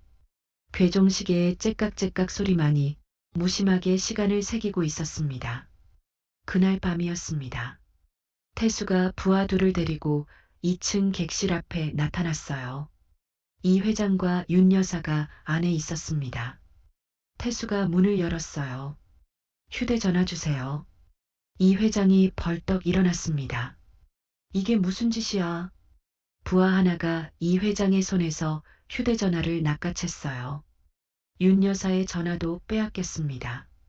태수가 복도의 유선 전화기 줄을 잡아 끊었어요. 뚝 하는 소리가 났습니다. 사인할 때까지 못 나오세요. 태수가 문을 닫으며 말했어요. 목소리에 감정이라곤 없었습니다. 밥도 안 줄 겁니다. 빨리 사인하시면 편해져요. 철컥. 문이 밖에서 잠겼습니다. 이 회장이 달려가 문을 두드렸어요. 이놈아, 문 열어. 이게 무슨 짓이야? 주먹으로 문짝을 쳤습니다. 쿵, 쿵, 쿵. 하지만 두꺼운 참나무 문은 꿈쩍도 하지 않았어요. 창밖을 내다보았습니다. 정원에 태수의 부하 하나가 서성이고 있었어요. 담배를 피우며 2층 창문을 올려다보았습니다. 탈출구가 없었어요. 윤 여사가 울음을 터뜨렸습니다. 여보, 어떡해요, 무서워요. 이 회장이 아내를 꼭 안았어요. 떨리는 아내의 등을 쓸었습니다. 하지만 자기 몸도 떨리고 있었어요. 객실 창문으로 달빛이 스며들었습니다. 적막한 방 안에 부부의 숨소리만 가득했어요. 이 집이 감옥이 되어버렸습니다. 사흘이 지났습니다. 서울중앙지검 박준우 검사의 사무실이었어요. 준우가 책상이 전화기를 들었다 놓았다를 반복하고 있었습니다. 이 회장의 휴대전화는 전원이 꺼져 있었어요. 유선 전화도 연결되지 않았습니다. 김 실장의 전화도 마찬가지였어요. 이상해. 회장님이 이렇게 연락을 안 받으실 분이 아닌데. 준우가 미간을 찌푸리며 수화기를 내려놓았어요. 불안한 기운이 가슴 한구석에서 꿈틀거렸습니다. 수사관이 서류를 들고 들어왔어요. 검사님, 최태수 계좌 추적 결과 나왔습니다. 준우가 서류를 받아들었어요. 눈이 빠르게 움직이며 숫자를 훑쳤습니다. 3억이 칠성파 관련 계좌로 빠졌고 수사관이 한 줄을 손가락으로 짚었어요. 여기 보십시오. 유전자 검사기관 직원 계좌에도 5천만 원이 들어갔습니다. 준우의 눈이 번쩍 뜨였어요. 유전자 검사를 돈으로 산 거야? 의자에서 벌떡 일어났습니다. 책상을 손바닥으로 탁 쳤어요. 그렇지. 유전자 검사 자체가 조작이었어. 수사관을 돌아보며 말했습니다. 출동 준비해. 지금 당장. 출동 직전이었습니다. 검찰청 조사실 형광등이 차갑게 빛나고 있었어요. 쇠로 된 책상 위에 종이컵 하나가 놓여 있었습니다. 커피가 식어 김이 나지 않았어요. 가정부 최미자가 의자에 앉아 있었습니다. 어깨가 움츠러들어 있었어요. 고개를 푹 숙이고 있었습니다. 준우가 사진 한 장을 책상 위에 밀었어요. 포장마차에서 태수와 함께 찍힌 사진이었습니다. 최미자 씨, 이 사진 설명해 주시겠습니까? 최 씨가 사진을 보는 순간 어깨가 심하게 떨렸어요. 입술이 파르르 움직였습니다. 이 남자와 무슨 관계입니까? 준우가 차갑게 물었어요. 침묵이 흘렀습니다. 조사실의 형광등이 지지직 소리를 냈어요. 최 씨의 눈에서 눈물이 뚝 떨어졌습니다. 입을 열었어요. 태수 제 아들이에요. 준우가 혀를 찼습니다. 32년 전에 버렸던. 최 씨가 두 손으로 얼굴을 감싸며 흐느꼈어요. 어려서 키울 수가 없어서 고아원에 맡겼어요. 그 죄책감 때문에. 태수가 돈이 필요하다고 하니까. 준우가 팔짱을 꼈습니다. 그래서 이 회장님 집 정보를 태수한테 넘긴 거죠? 금고 비밀번호, 가족일과 보안번호까지. 최 씨가 고개를 끄덕였어요. 숨을 헐떡이며 말했습니다. 그런데 검사님, 지금 큰일 났어요. 준우의 눈이 매서워졌어요. 태수가 회장님 부부를 방에 가뒀어요. 전화도 끊어버리고 부하들까지 데려와서 준우의 얼굴에서 핏기가 빠졌습니다. 의자를 벌떡 차며 일어났어요. 뭐라고? 당신 아들이 부모를 감금했다고? 분노가 치밀었습니다. 주먹이 부르르 떨렸어요. 조사실 문을 박차고 나가며 소리쳤습니다. 긴급 지원 요청해. 성북동으로 출동한다. 경찰차 경광등이 번쩍였습니다. 검은 차량 세대가 성북동을 향해 도심을 가르고 있었어요. 삐이 하는 사이렌 소리가 밤거리에 울려 퍼졌습니다. 준우는 조수석에 앉아 방탄조끼를 입고 있었어요. 손바닥에 땀이 배어 있었습니다. 제발 무사하셔야 합니다. 준우가 이를 악물었어요. 윤 여사의 얼굴이 떠올랐습니다. 처음 만났을 때 바닥에 주저앉아 울고 있던 모습. 젖은 눈동자, 주름진 볼 위로 흐르던 눈물. 어머니, 자기도 모르게 그렇게 뇌까렸습니다. 뵙고 나서야 깜짝 놀랐어요. 어머니라니, 왜 그런 말이 나온 건지 자기도 이해할 수 없었습니다. 하지만 가슴 한가운데가 뜨겁게 타올랐어요. 이유를 알 수 없는 절박함이 온몸을 휘감았습니다. 차가 성북동 언덕길에 접어들었어요. 저택의 윤곽이 가로등 불빛 아래 모습을 드러냈습니다. 준우가 무전기를 들었어요. 도착 즉시 포위하고 내가 먼저 들어간다. 목소리가 비장하게 울렸습니다. 가자. 차 문을 박차고 나갔어요. 찬 밤공기가 얼굴을 때렸습니다. 성북동 저택의 2층 창문에서 희미한 불빛이 새어나오고 있었어요. 준우의 구두굽이 돌계단을 밟았습니다. 또각, 또각, 또각. 폭풍이 몰려오고 있었어요. 경찰이 도착하기 직전이었습니다. 성북동 저택 서재에서 태수가 시계를 보며 발을 동동 굴렀어요. 칠성파에서 전화가 왔습니다. 오늘 자정까지 돈을 보내지 않으면 끝이라는 최후 통첩이었어요. 태수가 2층 객실 문을 열고 들어갔습니다. 이 회장과 윤 여사가 침대 위에 나란히 앉아 있었어요. 사흘째 제대로 먹지 못한 얼굴이 푸석했습니다. 이 회장의 입술이 갈라져 있었어요. 태수가 인감도장과 서류를 이 회장 손에 쥐어주었습니다. 이제 10분 남았어요. 빨리 찍으세요. 이 회장이 도장을 바닥에 던졌어요. 딸그락 소리를 내며 도장이 굴러갔습니다. 차라리 날 죽여라. 안 찍는다. 태수의 눈이 가늘어졌어요. 주머니에서 접이식 칼을 꺼냈습니다. 딸깍 소리와 함께 날이 튀어나왔어요.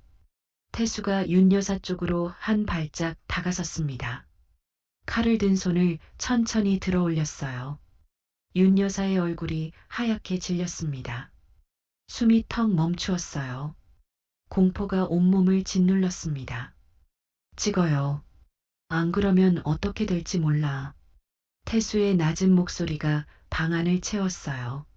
차가운 금속의 번쩍임이 윤 여사의 눈에 비쳤습니다. 이 회장의 얼굴이 하얗게 질렸어요. 그만둬. 알았다, 알았다고. 바닥에서 도장을 주워들었습니다. 떨리는 손으로 서류 위에 도장을 가져갔어요. 인주가 손가락에 묻어 붉게 번졌습니다. 쿵. 도장이 종이에 찍혔어요. 붉은 인주가 퍼져나갔습니다. 이 회장의 손에서 힘이 빠졌어요. 도장이 바닥에 떨어졌습니다. 평생을 바쳐 일군 회사의 지분이 저 붉은 인주 자국 하나에 날아간 것이었어요. 윤 여사가 신음을 흘렸습니다. 여보 안 돼요. 태수가 서류를 낚아채며 웃었어요. 그때 저 멀리서 사이렌 소리가 들려왔습니다. 삐이. 사이렌 소리가 점점 가까워졌습니다. 태수의 표정이 돌처럼 굳었어요. 창밖을 내다보았습니다. 경찰차 불빛이 저택 대문 앞에서 번쩍이고 있었어요. 경찰이잖아. 태수가 악을 썼어요. 서류를 주머니에 구겨 넣으며 이 회장의 팔을 잡아 끌었습니다. 같이 가요, 아버지. 이 회장을 끌고 서재 베란다로 나갔어요. 찬 밤바람이 두 사람을 덮쳤습니다. 태수가 이 회장을 난간 쪽으로 밀었어요. 위태롭게 난간에 기댄 이 회장의 몸이 허공으로 기울었습니다. 아래는 2층 높이의 정원이었어요. 오지 마. 다 죽여버릴 거야. 태수가 아래쪽 경찰들을 향해 소리쳤어요. 이 회장의 목을 팔로 감싸 쥐었습니다. 한 발짝만 더 오면 같이 떨어지는 거야. 경찰들이 멈춰 섰어요. 확성기에서 경고 방송이 울렸습니다. 거기서 인지를 놓아라. 이 회장은 난간 너머 아래를 내려다보았어요. 까마득한 어둠이었습니다. 이게 끝인가? 체념이 밀려왔어요. 더 이상 버틸 힘이 남아있지 않았습니다. 바로 그때였습니다. 서재 안에서 문이 쾅 부서지는 소리가 났어요. 박준우가 뛰어들어왔습니다. 방탄조끼 위로 거친 숨이 몰아쳤어요. 베란다 쪽을 향해 소리쳤습니다. 최태수. 준우의 외침이 밤 공기를 갈랐어요. 그만둬. 당신 어머니가 다 자백했어. 태수의 몸이 굳었습니다. 이 회장의 목을 감싼 팔에서 미세하게 힘이 풀렸어요. 엄마가? 태수의 목소리가 갈라졌습니다. 눈동자가 흔들렸어요. 그 여자가 그럴 줄 알았어. 허탈한 웃음이 터져 나왔습니다. 하지만 곧바로 눈빛이 다시 미쳐 돌아갔어요. 그래도 상관없어. 다 끝난 거야. 태수가 이 회장을 난간 밖으로 밀어버리려 했습니다. 안 돼. 준우가 몸을 날렸어요. 탕 하는 소리가 밤하늘을 찢었습니다. 총성과 함께 태수가 비틀거렸어요. 태수가 어깨를 움켜쥐며 난간에 부딪혔습니다. 이 회장도 함께 비틀거렸어요. 두 사람의 몸이 위태롭게 흔들렸습니다. 이 회장의 몸이 난간 밖으로 기울었습니다. 짧은 비명과 함께 손이 허공을 더듬었어요. 준우가 번개처럼 달려들었습니다. 난간 너머로 기울어지는 이 회장의 손목을 낚아챘어요. 탁! 손목과 손목이 맞잡혔습니다. 준우의 팔 근육이 불끈 솟았어요. 이를 악물고 버텼습니다. 난간 모서리가 갈비뼈를 눌렀어요. 놓지 않겠습니다. 절대요. 준우가 사력을 다해 외쳤습니다. 이 회장이 허공에 매달린 채 준우의 손을 꽉 잡았어요. 두 사람의 손이 땀에 젖어 미끄러웠습니다. 손가락 마디가 하얗게 질렸어요. 힘줄이 팽팽하게 솟아올랐습니다. 이 손을 놓으면 안 돼. 절대 안 돼. 32년 전 부산 국제시장에서 놓쳤던 그 손. 작고 따뜻했던 아이의 손. 그 기억이 번개처럼 스쳤어요. 이번에는 놓지 않겠다고 온 힘을 끌어모았습니다. 검사님 놓아도. 이 회장이 떨리는 목소리로 말했어요. 안 놓습니다. 절대로요. 수사관들이 달려왔습니다. 여러 손이 함께 이 회장을 끌어올렸어요. 몸이 난간 안쪽으로 넘어왔습니다. 두 사람이 베란다 바닥에 쓰러졌어요. 거친 숨소리가 뒤섞였습니다. 아래쪽 정원에서 쿵 하는 소리가 들렸어요. 태수가 정원 나무 위로 떨어졌습니다. 수사관들이 달려가 제압했어요. 이 회장이 천장을 올려다보며 숨을 헐떡였습니다. 옆에 누운 준우를 돌아보았어요. 검사님 고맙네. 정말 고마워. 목소리가 물에 젖은 듯 갈라졌어요. 준우가 거친 숨을 내쉬며 미소를 지었습니다. 괜찮으십니까? 저도 괜찮습니다. 맞잡았던 손에 아직도 체온이 남아 있었어요. 이 회장의 손은 크고 따뜻했습니다. 어딘가 익숙한 온기였어요. 상황이 정리된 뒤였습니다. 저택 정원에 구급차가 서 있었어요. 빨간 경광등이 돌아가며 정원의 나무들을 붉게 물들이고 있었습니다. 태수가 들것에 실려가고 있었어요. 어깨에 붕대를 감은 채 얼굴이 일그러져 있었습니다. 이거 나 회장 아들이야. 들것 위에서 발버둥을 쳤어요. 수사관 둘이 양쪽에서 잡고 있었습니다. 준우가 태수 앞에 섰어요. 안경을 고쳐 쓰며 내려다보았습니다. 아들, 당신 어머니 최미자 씨랑 유전자 대조해줄까? 99.9% 나올 텐데. 태수의 얼굴이 일그러졌어요. 입술이 파르르 떨렸습니다. 유전자 검사 조작한 것도 다 확인됐어요. 검사기관 직원 계좌에 5천만 원 보낸 거 다 추적했습니다. 준우가 차갑게 말했어요. 태수가 고개를 돌렸습니다. 이를 악물었지만 더 이상 할 말이 없었어요. 젠장. 구급차 문이 닫혔습니다. 사이렌 소리와 함께 차가 성북동 언덕을 내려갔어요. 준우는 구급차의 꼬리등이 사라질 때까지 지켜보았습니다. 코트 자락이 밤바람에 펄럭였어요. 거실은 다시 고요해졌습니다. 윤정희 여사가 소파 앞 바닥에 앉아 있었어요.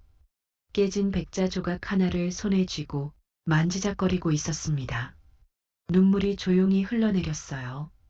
이 회장이 옆에 앉아 어깨를 축 늘어뜨리고 있었습니다. 여보, 우리 현수 정말 못 찾는 걸까요? 이번에도 가짜였잖아요. 윤 여사의 목소리가 가늘게 떨렸어요. 미안해, 내가 확인도 제대로 안 하고. 이 회장이 고개를 숙였습니다. 주름진 이마에 그늘이 깊게 드리워져 있었어요. 기대하고 속고 다시 절망하고 32년 동안 반복된 일이었습니다. 이제는 희망이라는 단어조차 무서웠어요. 그때 서재 쪽에서 발소리가 들렸습니다. 준우가 낡은 서류 봉투를 들고 다가왔어요. 두 손으로 봉투를 꼭 쥐고 있었습니다. 손끝이 미세하게 떨리고 있었어요. 회장님, 사모님. 준우의 목소리가 평소와 달랐습니다. 차분하던 어조가 갈라져 있었어요. 이번엔 진짜입니다. 두 사람이 동시에 고개를 들었어요. 준우가 봉투에서 사진 한 장을 꺼냈습니다. 작고 낡은 사진이었어요. 모서리가 달아 있었습니다.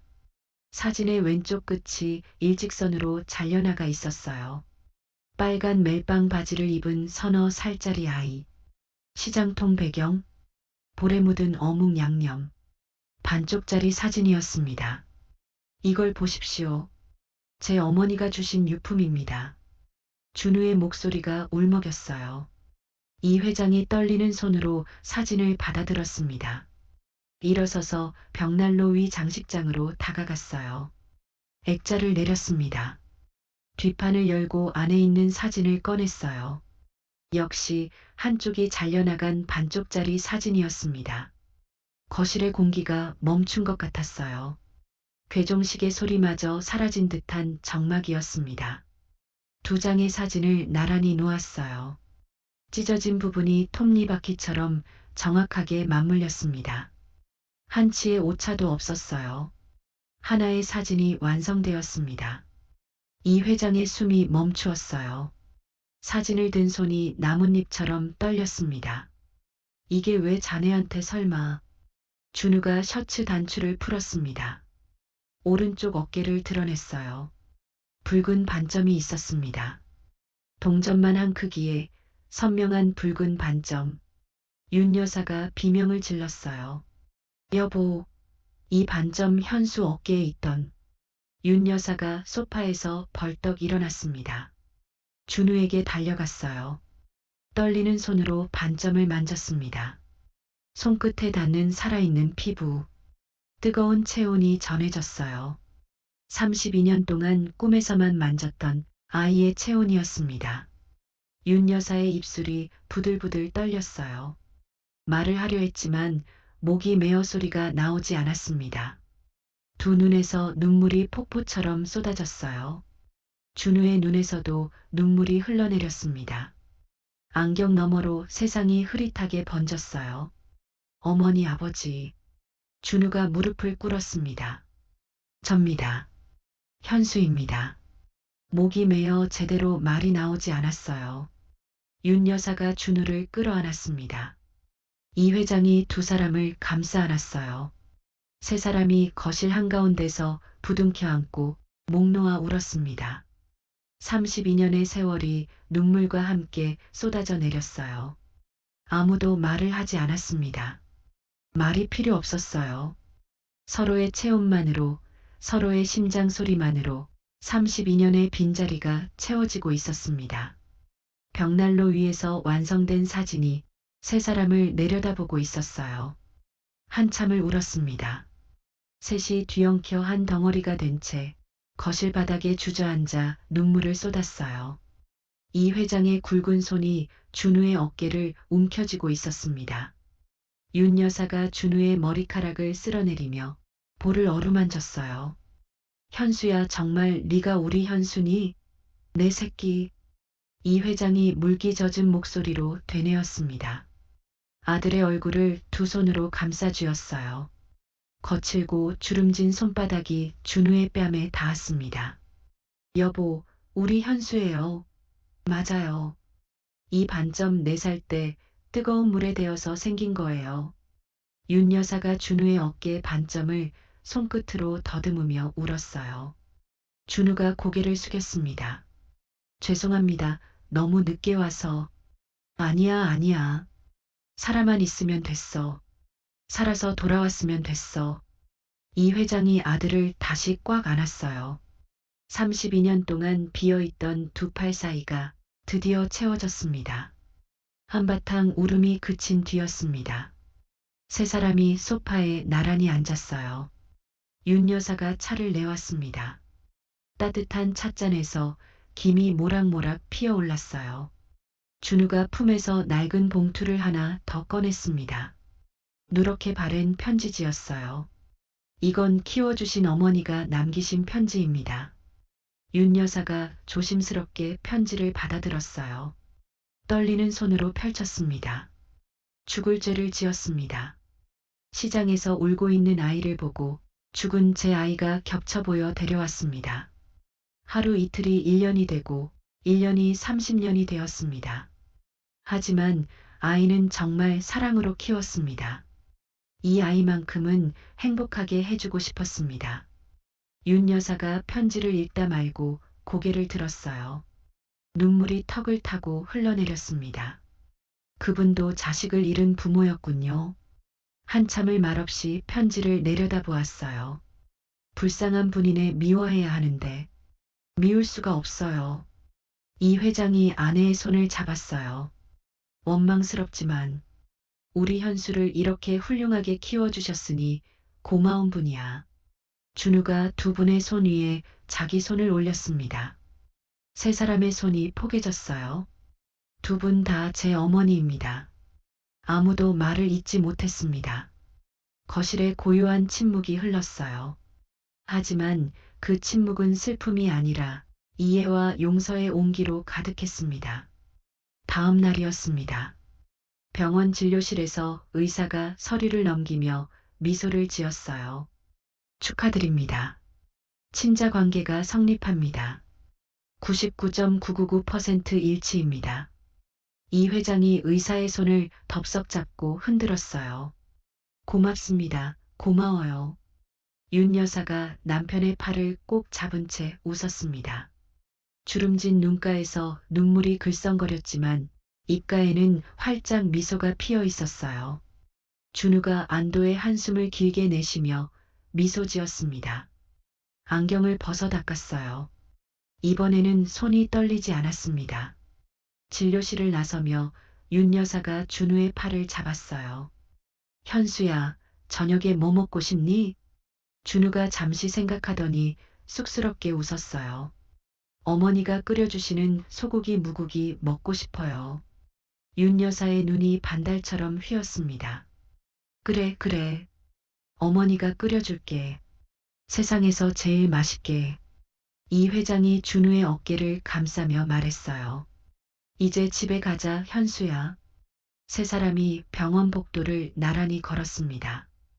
가을 햇살이 복도 창문으로 쏟아져 들어왔어요. 세 사람의 그림자가 나란히 바닥 위에 길게 늘어졌습니다. 며칠 뒤 구치소 면회실이었습니다. 차가운 칸막이 너머로 최태수가 앉아 있었어요. 붕대를 감은 어깨가 구부정했습니다. 얼굴에 생기가 없었어요. 준우가 반듯한 자세로 맞은편에 앉았습니다. 잠시 침묵이 흘렀어요. 너 하나 잘 살겠다고 부모까지 팔아먹고 후회 안 하냐? 준우가 낮게 물었어요. 태수가 고개를 돌렸습니다. 시선을 피했어요. 시끄러워. 꺼져. 한참을 침묵하다가 태수가 준우를 흘끗 돌아보았어요. 야, 너 진짜 아들 맞냐? 준우가 자리에서 일어났습니다. 태수를 내려다보며 대답했어요. 그래. 이현수다. 당당한 목소리였습니다. 태수가 허탈하게 웃었어요. 씁쓸하고 비참한 웃음이었습니다. 준우는 뒤도 돌아보지 않고 면회실을 나갔습니다.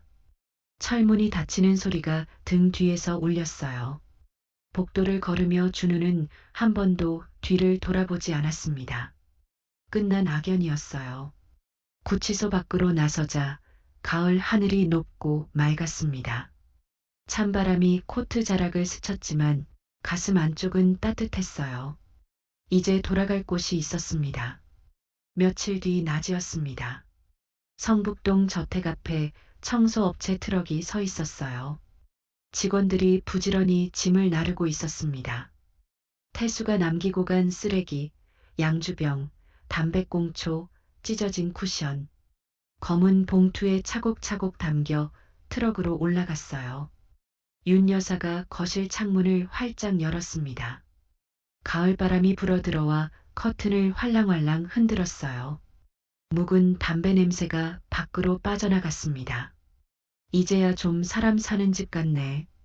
윤 여사가 두 팔을 쫙 펴며 숨을 깊이 들이마셨어요. 눈가에 주름이 잡혔지만 밝은 미소였습니다. 현수 방도 다시 꾸며야겠어요. 이제 진짜 아들이 쓸 테니까. 김 실장이 서재에서 나오며 이 회장에게 보고했어요. 회장님, 최태수 일당 7성파도 전원 검거되었습니다. 지분양도 각서도 무효 처리 완료했고요. 이 회장이 안경을 벗어 닦으며 고개를 끄덕였어요. 수고했네. 우리 현수가 큰일 했어. 목소리에 자랑스러움이 가득했습니다. 처음으로 아들 자랑을 하는 아버지의 얼굴이었어요. 같은 날 오후 서울중앙지검이었습니다. 준우가 사무실에서 짐 상자를 챙기고 있었어요. 게시판에 빼곡했던 관계도는 깨끗이 지워져 있었습니다. 수첩과 개인 소지품을 상자에 넣었어요. 동료 검사가 문을 열고 들어왔습니다. 야, 축하한다 박 검사. 아니, 이 검사라고 불러야 하나? 웃으며 어깨를 톡 쳤어요. 준우가 쑥스럽게 뒷머리를 극적였습니다. 그냥 박 검사라고 해. 부모님 모시고 여행 좀 다녀오려고. 효자 검사 소문 다 났다. 부럽다 임마. 동료가 웃으며 악수를 청했어요. 준우가 손을 잡았습니다. 짐 상자를 들고 검찰청 정문을 나섰어요. 가을 하늘이 높고 파랗게 펼쳐져 있었습니다. 깊게 숨을 들이마셨어요. 가슴이 홀가분했습니다. 저녁 시간이었습니다. 성북동 저택 주방에서 도마 위로 칼이 경쾌하게 움직였어요. 탁탁탁탁. 윤 여사가 앞치마를 두르고 물을 썰고 있었습니다. 콧노래가 절로 나왔어요. 냄비에서 소고기 육수가 보글보글 끓었습니다. 구수하고 진한 냄새가 주방을 가득 채웠어요. 32년 만에 아들에게 끓여주는 소고기 무국이었습니다. 이 회장이 주방에 들어와 국물간을 보았어요. 숟가락으로 한 모금 떠서 맛보더니 엄지를 치켜 세웠습니다. 딱이야 여보. 현수가 좋아할 거야. 그때 현관에서 문 여는 소리가 났어요. 두 사람이 버선발로 현관까지 뛰어나갔습니다. 준우가 양손 가득 선물 봉투를 들고 서 있었어요. 어색하면서도 환한 웃음을 짓고 있었습니다. 다녀왔습니다. 아버지, 어머니. 윤 여사의 두 눈에 물기가 어렸어요. 32년 동안 듣고 싶었던 말이었습니다. 이 회장이 아들의 어깨를 탁 쳤어요. 오, 왔구나. 어서 와라. 내 어머니가 국 끓여놓고 얼마나 기다렸는지 몰라. 식사 전이었습니다. 준우가 2층 방에서 옷을 갈아입고 있었어요. 셔츠를 벗자 오른쪽 어깨에 붉은 반점이 드러났습니다. 노크 소리가 났어요. 현수야, 들어가도 되니? 윤 여사였습니다. 문을 열고 들어온 윤 여사의 시선이 어깨에 멈추었어요. 떨리는 손을 뻗어 반점 위에 올려놓았습니다. 손끝에 닿는 따뜻한 피부, 살아있는 아들의 체온이었어요. 이거 4살 때 뜨거운 물에 데어서 생긴 건데, 엄마가 미안해. 윤 여사의 눈에서 눈물이 흘러내렸어요. 그때 더 조심했더라면 아이가 아프지 않았을 텐데. 준우가 어머니의 손을 잡았습니다. 쑥스러운 듯 웃었어요. 아니에요. 덕분에 잊지 않고 찾아올 수 있었잖아요. 윤 여사가 아들의 손을 꼭 쥐었습니다. 상처가 추억이 된 순간이었어요. 주방 식탁에 3사람이 마주 앉았습니다. 김이 모락모락 피어오르는 소고기 무국, 갓 지은 흰 쌀밥, 깍두기, 계란말이. 소박하지만 정성이 가득한 상이었어요. 윤 여사와 이 회장이 숨을 죽이고 지켜보았습니다. 준우가 숟가락을 들었어요. 국물을 한 숟갈 떠서 입에 넣었습니다. 뜨겁고 구수한 국물이 입안 가득 퍼졌어요. 소고기의 깊은 맛과 무의 달큰한 맛이 혀 위에서 녹았습니다. 준우의 숟가락이 멈추었어요. 고개를 숙였습니다. 윤 여사가 불안한 표정으로 앞치마를 문질렀어요. 입에 안 맞니? 준우가 고개를 저었습니다. 어깨가 미세하게 떨렸어요. 국그릇 안으로 눈물방울이 뚝 떨어졌습니다. 동그란 파문이 국물 위에 번졌어요. 아니요, 맛있습니다. 정말 맛있어요. 목이 메어 말이 끊겼습니다. 이 맛이었어요. 이 맛. 기억나지 않는다고 생각했던 맛이었어요. 하지만 몸이 기억하고 있었습니다. 혀가, 코가, 가슴이 기억하고 있었어요. 준우가 국을 허겁지겁 퍼먹었습니다. 눈물이 볼을 타고 흘러내렸지만 숟가락을 멈추지 않았어요. 이 회장이 눈시울을 붉히며 말했습니다. 많이 먹어라. 더 줄까? 윤 여사가 손수건으로 눈물을 훔치며 웃었어요. 울면서도 웃음이 나왔습니다. 식탁 위로 3사람의 숟가락 소리가 달그락달그락 울렸어요. 눈물 젖은 밥이었지만 세상에서 가장 맛있는 식사였습니다. 식사를 마치고 거실 소파에 나란히 앉았습니다. 과일을 먹으며 이야기를 나누었어요. 준우가 조심스럽게 양모 이야기를 꺼냈습니다. 키워주신 어머니는 시장에서 떡을 파시는 분이었어요. 가난했지만 저한테 밥 굶긴 적은 한 번도 없으셨어요. 윤 여사가 찻잔을 내려놓았어요. 어머니는 평생 죄책감에 시달리셨습니다. 돌아가시기 전에 이 사진이랑 편지를 남겨주셨어요. 준우가 양모의 일기장을 건넸습니다. 윤 여사가 일기장을 펼쳐 읽었어요. 오늘도 현수가 학교에서 상장을 받아왔습니다. 기특한 아이. 하지만 이 아이를 볼 때마다 가슴이 찢어집니다. 이 아이의 진짜 엄마가 얼마나 애타게 찾고 있을까. 윤 여사가 일기장을 덮었습니다. 가슴에 꼭 안았어요. 고맙습니다. 우리 현수 잘 키워주셔서. 허공을 향해 말했습니다. 이 세상에 없는 양모에게 보내는 감사였어요. 이 회장이 준우의 손을 잡았습니다. 내 어머니 산소에 가자. 인사드려야지. 준우가 고개를 끄덕였어요. 코끝이 시큰했습니다. 밤이 깊었습니다. 3사람이 앨범을 펼쳐놓고 웃고 있었어요. 어린 현수의 돌잔치 사진, 부산 바다에서 찍은 가족 사진, 윤 여사의 젊은 시절 사진. 이 회장이 돌잔치 사진을 가리키며 말했어요. 네가 돌잡이로 판사봉을 잡았지. 그래서 검사가 됐나 봐. 3사람이 함께 웃었습니다. 거실에 웃음소리가 가득 찼어요. 오랫동안 적막하기만 했던 이 집에 처음으로 울려 퍼지는 웃음이었습니다. 윤 여사가 새끼손가락을 내밀었어요. 앞으로는 자주 오거라. 약속했다? 준우가 새끼손가락을 걸었습니다. 네, 어머니. 약속합니다. 매주 올게요. 작은 손가락 2개가 단단히 걸렸어요. 밤은 깊었지만 아무도 자리에서 일어나지 않았습니다. 32년이라는 세월을 채우기엔 하룻밤이 너무 짧았어요. 다음 날 아침이었습니다. 현관 앞에 3사람이 서 있었어요. 윤 여사가 준우의 넥타이를 매만져 주었습니다. 비뚤어진 매듭을 바로잡으며 옷깃을 쓸어내렸어요. 오늘도 고생해라. 밥 거르지 말고. 네, 어머니. 이 회장이 아들의 어깨를 톡톡 쳤어요. 주말에 북한산 가자. 아버지가 단풍 좋은 길 알아. 좋아요, 아버지. 약속했습니다. 준우가 구두를 신고 차에 올라탔어요. 창문을 내리고 손을 흔들었습니다. 다녀오겠습니다. 현관에 나란히 선 부부가 환하게 웃으며 손을 흔들었어요. 차가 대문을 빠져나갈 때까지 손을 내리지 않았습니다. 평범한 아침이었습니다. 하지만 32년을 기다려온 세상에서 가장 특별한 아침이었어요. 며칠 뒤 법정이었습니다. 방청석에 이성훈 회장과 윤정희 여사가 나란히 앉아 있었어요. 2사람의 손이 꼭 맞잡혀 있었습니다.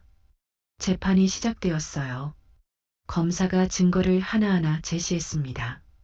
유전자 검사 조작 기록, 칠성파와의 자금 흐름, 가정부와의 공모 정황, 감금 현장 사진. 법정안이 숙연해졌어요. 태수가 피고인석에 앉아 고개를 떨구고 있었습니다. 처음 저택에 나타났을 때의 뻔뻔함은 온데간데 없었어요. 어깨가 움츠러들어 있었습니다. 판사가 판결문을 읽었어요. 피고인 최태수를 사기, 협박, 감금, 폭행 혐의로 징역 15년에 처한다. 땅, 땅, 땅. 판결봉 소리가 법정에 울려 퍼졌습니다. 태수가 고개를 더 깊이 숙였어요. 방청석 한쪽에서 가정부 최미자가 울먹이며 아들의 이름을 불렀습니다. 피고인 최미자를 공모 및 방조 혐의로 징역 5년에 처한다. 최 씨가 2손으로 얼굴을 감싸며 흐느꼈어요. 법정 안에 울음소리가 퍼졌습니다. 이 회장이 윤 여사의 손을 꼭 잡았어요. 윤 여사가 남편을 바라보며 고개를 끄덕였습니다. 2사람의 눈가에 안도의 물기가 맺혔어요. 가요, 여보. 현수 기다리겠다. 법정 문을 나서는 2사람의 발걸음이 가벼웠어요. 무거웠던 짐을 내려놓은 것 같았습니다. 밖에서 가을 햇살이 2사람을 맞이했어요. 법원 계단 아래에서 준우가 기다리고 있었습니다. 2손을 앞으로 모은 채 환한 얼굴로 부모님을 올려다보았어요. 끝났습니다, 아버지. 어머니. 이 회장이 아들의 어깨를 감싸 안았어요. 윤 여사가 준우의 팔을 꼭 잡았습니다. 3사람이 나란히 법원 계단을 내려갔어요. 은행나무 잎이 노랗게 물들어 바람에 흩날렸습니다. 1년이 지났습니다. 성북동 저택 정원에서 연기가 모락모락 피어올랐어요. 숯불 위에서 소고기가 지글지글 구워지고 있었습니다. 고소한 냄새가 정원 가득 퍼졌어요. 이 회장이 집게를 들고 고기를 뒤집었습니다. 앞치마를 두르고 진지한 표정으로 불 조절을 하고 있었어요. 아버지, 이쪽 다 익었어요. 준우가 접시를 들고 다가왔습니다. 잘 구워진 고기를 집어 윤 여사의 접시에 올려드렸어요. 어머니, 드세요. 윤 여사가 고기를 한 입 먹으며 눈을 감았습니다. 맛있다. 3사람이 잔을 들었어요. 우리 가족, 영원히 행복하자. 이 회장이 잔을 높이 들었습니다. 건배. 쨍그랑. 3개의 잔이 부딪히며 맑은 소리를 냈어요. 그 소리가 정원의 나무 사이로 퍼져나갔습니다. 해가 기울었습니다. 주방 식탁 위에 김이 모락모락 나는 소고기 무국이 놓여 있었어요. 윤 여사가 끓인 국이었습니다. 1년 전 그날처럼 구수하고 깊은 맛이었어요.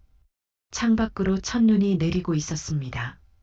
하얀 눈송이가 정원 위에 소복이 쌓여갔어요. 벽난로 위 장식장에는 새 사진이 놓여 있었습니다. 32년 전에 바른 사진 옆에 세 사람이 활짝 웃고 있는 새 사진. 이 회장, 윤 여사, 그리고 준우. 준우가 국을 한 숟갈 떠먹으며 눈을 감았습니다. 따뜻한 국물이 가슴 깊숙이 스며들었어요. 32년 전 놓쳤던 손을 다시 잡았으니 이제는 절대 놓지 않겠습니다. 식탁 위로 세 사람의 웃음소리가 울려 퍼졌습니다. 소고기 무국에서 김이 하얗게 피어올랐어요. 성북동 저택에 처음으로 따뜻한 겨울이 찾아왔습니다.